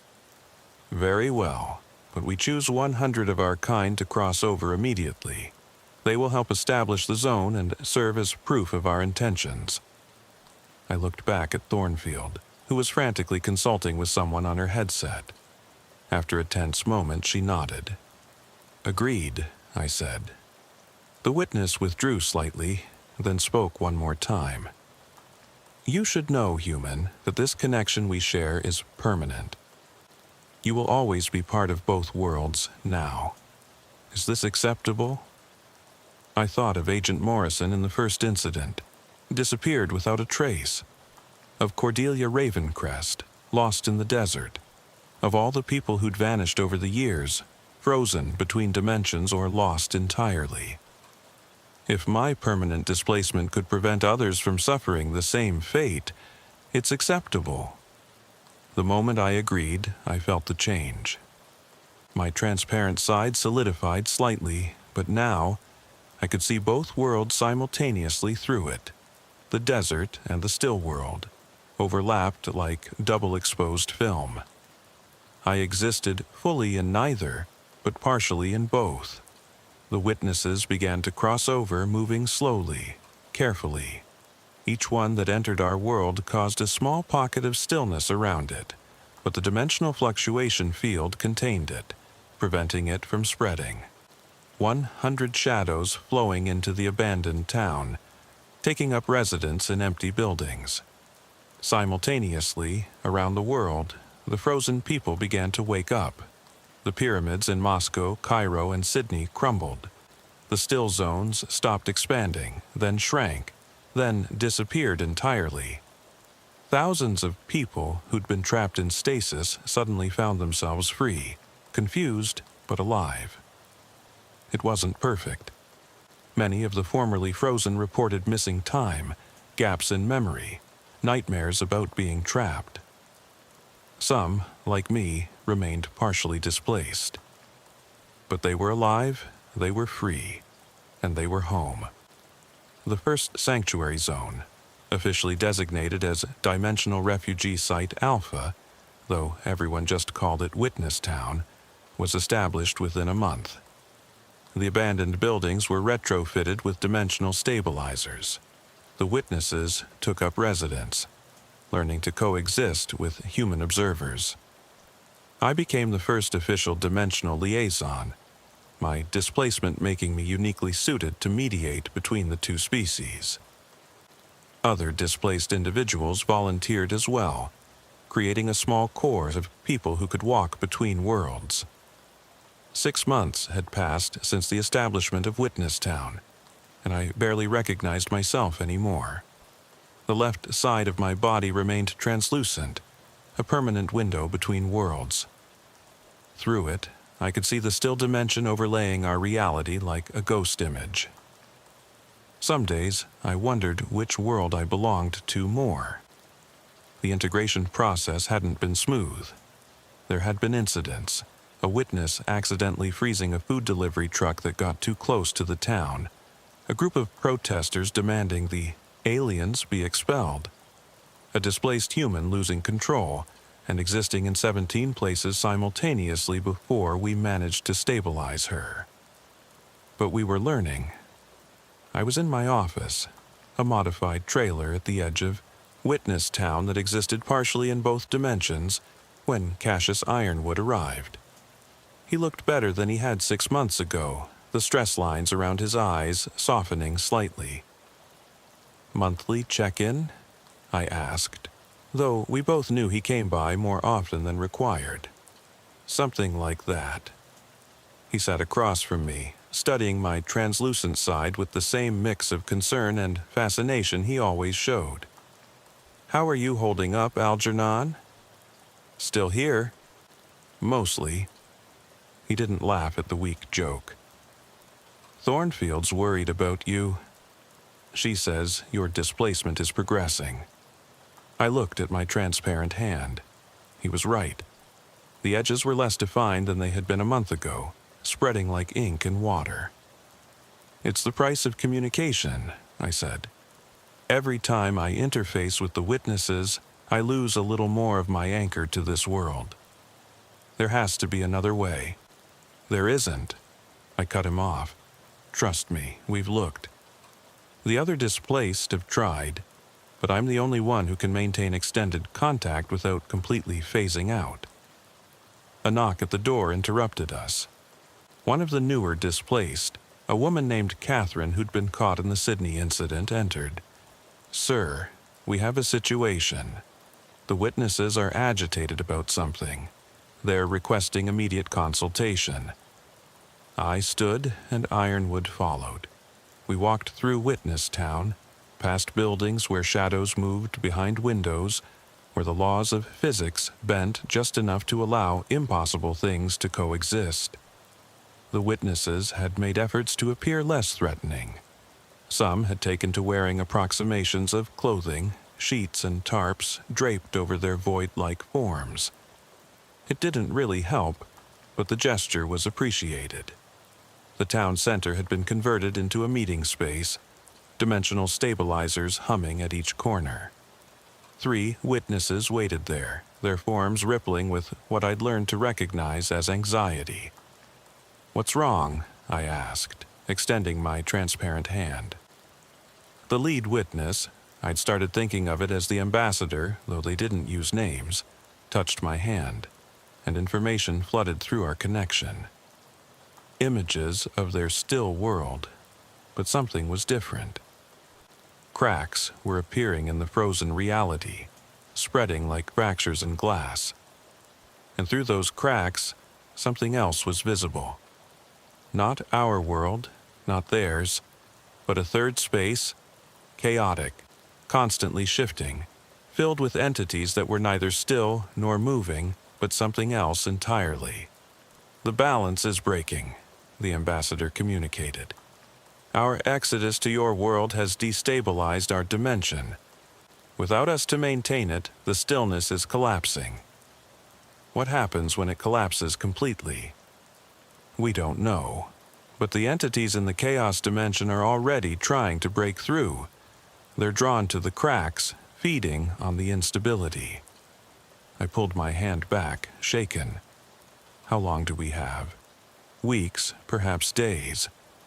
When our world finally shatters, the explosion will ripple through all connected dimensions, including yours." Ironwood had been watching the silent exchange. "What did it show you?" I explained quickly, watching his expression shift from confusion to alarm. "We need to evacuate the remaining witnesses," he said immediately. "Get them all over here before their world collapses." "It's not that simple," I said. "There are millions of them. We've only prepared sanctuary for thousands. Then we prepare more. In days? Impossible." The ambassador moved closer, its form solidifying slightly in apparent urgency. There is another option. We can seal our world, prevent the collapse, but it requires anchors on both sides, permanent anchors. I understood immediately what it meant. Displaced humans on their side, witnesses on ours, living seals between dimensions. How many? Ironwood asked. 13, the ambassador said through me. 13 on each side. The number has power across dimensions. 13 displaced humans volunteering to spend eternity in a frozen world. 13 witnesses accepting permanent exile in ours. It was a lot to ask. I'll be one of them, I said immediately. Algernon, no, Ironwood started. Look at me, I interrupted, gesturing to my increasingly transparent form. I'm already more there than here. At least this way, my displacement serves a purpose. The call went out that night. We needed 12 more displaced volunteers, people willing to cross over permanently to hold the still dimension together. The response was surprising. We had 30 volunteers within hours. Sarah, whose phasing leg had spread to her entire lower body, volunteered immediately. I'm tired of not knowing which world I'll wake up in, she said. At least this way, I'll know I'm where I need to be. Dutch, who could see through walls but never what was right in front of him, signed up. Maybe in a world where nothing moves, I can finally focus. Phoenix, the teenager who existed in multiple places, offered all her versions. We count as one or many? She asked with her characteristic humor. Dr. Thornfield tried to talk us out of it, presenting alternative theories, technological solutions, anything to avoid losing 13 people to dimensional exile. But deep down, she knew what we knew. This was the only way. The ritual, for lack of a better word, took place 3 days later. The dimensional rift in Witness Town was widened carefully, creating a stable portal to the still world. 13 of us displaced stood on one side, 13 witnesses on the other. Once you cross, there's no coming back, Thornfield warned one last time. Your anchor will be permanent. You'll exist in that world forever. Not forever, I corrected. Just until the dimensions find a new balance. Could be years, could be centuries, could be forever, she insisted. Then forever it is. Ironwood shook my hand, careful to use my solid right side. You're the bravest fool I've ever met, Algernon Crowley. Tell them, I said, meaning everyone, the government, the public, history. Tell them what really happened here. Don't let them turn it into something classified and forgotten. I will. The crossing was surreal. As I stepped through the portal, I felt my body completing its transformation. The transparency spread until I was more ghost than flesh, existing fully in neither dimension but anchored to both. The still world was exactly as I'd seen in visions. Frozen waterfalls of architecture, solid clouds, a reality where entropy had reached its ultimate conclusion. But now I could feel it too, the absolute peace of it, the terrible beauty of a universe in perfect stasis. The other 12 displaced spread out, taking positions at points that felt right, though I couldn't explain how we knew where to go. We just did. As we settled into our positions, I felt the dimension stabilizing, the cracks beginning to seal. Through my connection to both worlds, I could see the 13 witnesses doing the same in our reality, spreading throughout Witness Town and beyond, becoming permanent fixtures in our world, just as we became permanent fixtures in theirs. The chaotic entities that had been trying to break through raged against the strengthening barriers, but they couldn't penetrate the living seals we'd become. Eventually, they retreated back to whatever nightmare dimension they inhabited. Time works differently in the still world. Minutes feel like hours, hours like years, or maybe it's the opposite. Hard to tell when nothing moves except your thoughts. I can still perceive our world through the connection. Watch as Witness Town grows and evolves.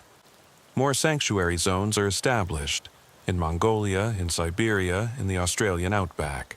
The witnesses learn to control their stillness effect, some even managing to interact with humans without freezing them. Ironwood kept his promise. The true story was released, though heavily edited for public consumption. The world knows about the witnesses now, about dimensions beyond our own, about the thin barriers that separate realities. Some people are terrified.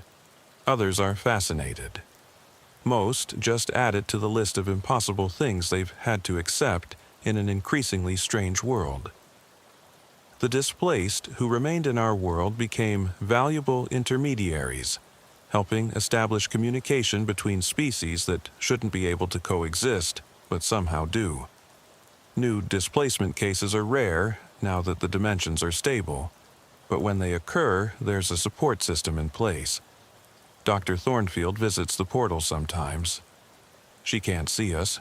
We're too integrated into the still world now, but she knows we're there. She updates us on the progress, the setbacks, the small victories. A witness learning to play chess.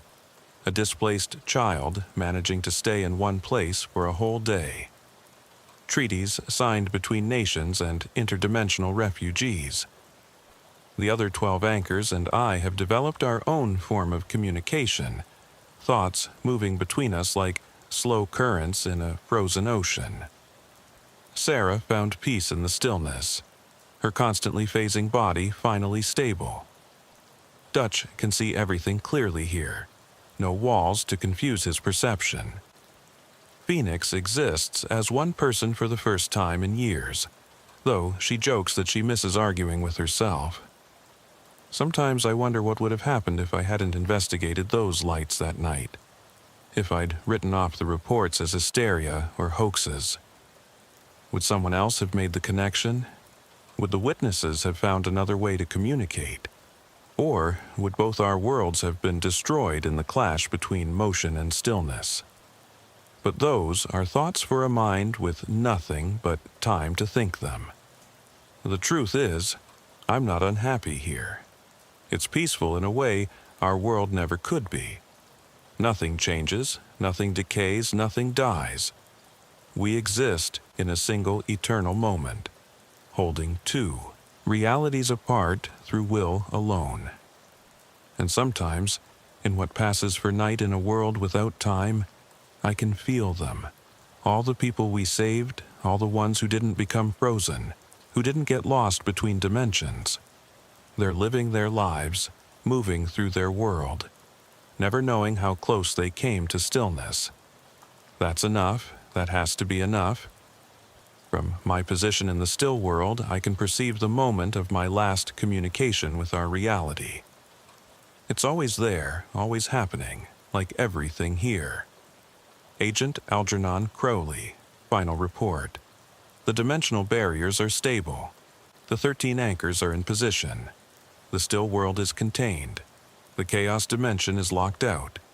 And our world is safe. The witnesses are integrating successfully. The mission is complete. To anyone who reads this, remember that sometimes the greatest service isn't in the battles you win or the borders you protect, but in the bridges you become. We chose to be those bridges, to stand eternal watch between worlds that should never touch. Don't mourn us. We're not dead, not lost. We're exactly where we need to be, holding the line against a stillness that would consume everything, and a chaos that would shatter it all. And if you ever see lights in the desert that shouldn't be there, if you encounter people standing impossibly still, if reality seems to bend in ways it shouldn't, know that we're here, keeping the balance, making sure the motionless and the moving can coexist without destroying each other. This is Agent Algernon Crowley, interdimensional anchor, signing off from the space between spaces. The watch continues, the message echoes through eternity in the still world, always being spoken, always just finished, always about to begin. Like us, the 13 who chose stillness so others could keep moving. In our world, Witness Town has become a model for interdimensional cooperation. Tour groups come to see the shadows that shouldn't exist living alongside humans who shouldn't be able to perceive them. Scientists study the physics-defying reality of the sanctuary zones. Children grow up in a world where the impossible is just another fact of life. The witnesses keep their promise. No more frozen people, no more expanding still zones. They've found their balance in our world of motion, just as we found ours in their world of stillness. Agent Cassius Ironwood retired last year, but still visits Witness Town monthly. He stands at the portal sometimes, knowing I can see him even if he can't see me. He doesn't say anything, doesn't need to. His presence is message enough. We're remembered. Our sacrifice meant something. Dr. Ophelia Thornfield continues her research, working to understand the mechanics of dimensional displacement. She's developed treatments that can prevent mild cases from progressing, though nothing that can reverse what's already happened. She keeps a photo on her desk, all 13 of us anchors, taken the day before we crossed over. We look tired, translucent, caught between worlds, but we're smiling. The truth of what happened in the desert that night has become legend, conspiracy theory, and scientific fact all at once. People believe what they want to believe. But those who've seen the witnesses, who've experienced the impossible stillness, who felt reality bend around them, they know. They know that sometimes the real borders aren't between nations but between realities. That sometimes protection means sacrifice. That sometimes to save the world you have to leave it. And so we remain, 13 souls in perfect stillness, 13 shadows in constant motion, holding apart dimensions that long to collapse into each other. Forever watching, forever waiting, forever keeping the balance. The motionless people aren't victims anymore. They're guardians, bridges, the thin line between order and chaos, motion and stillness, possible and impossible. And somewhere in the space between heartbeats, between thoughts, between moments, we stand eternal watch, ensuring that both worlds, all worlds, continue to exist. The watch never ends, and we wouldn't have it any other way.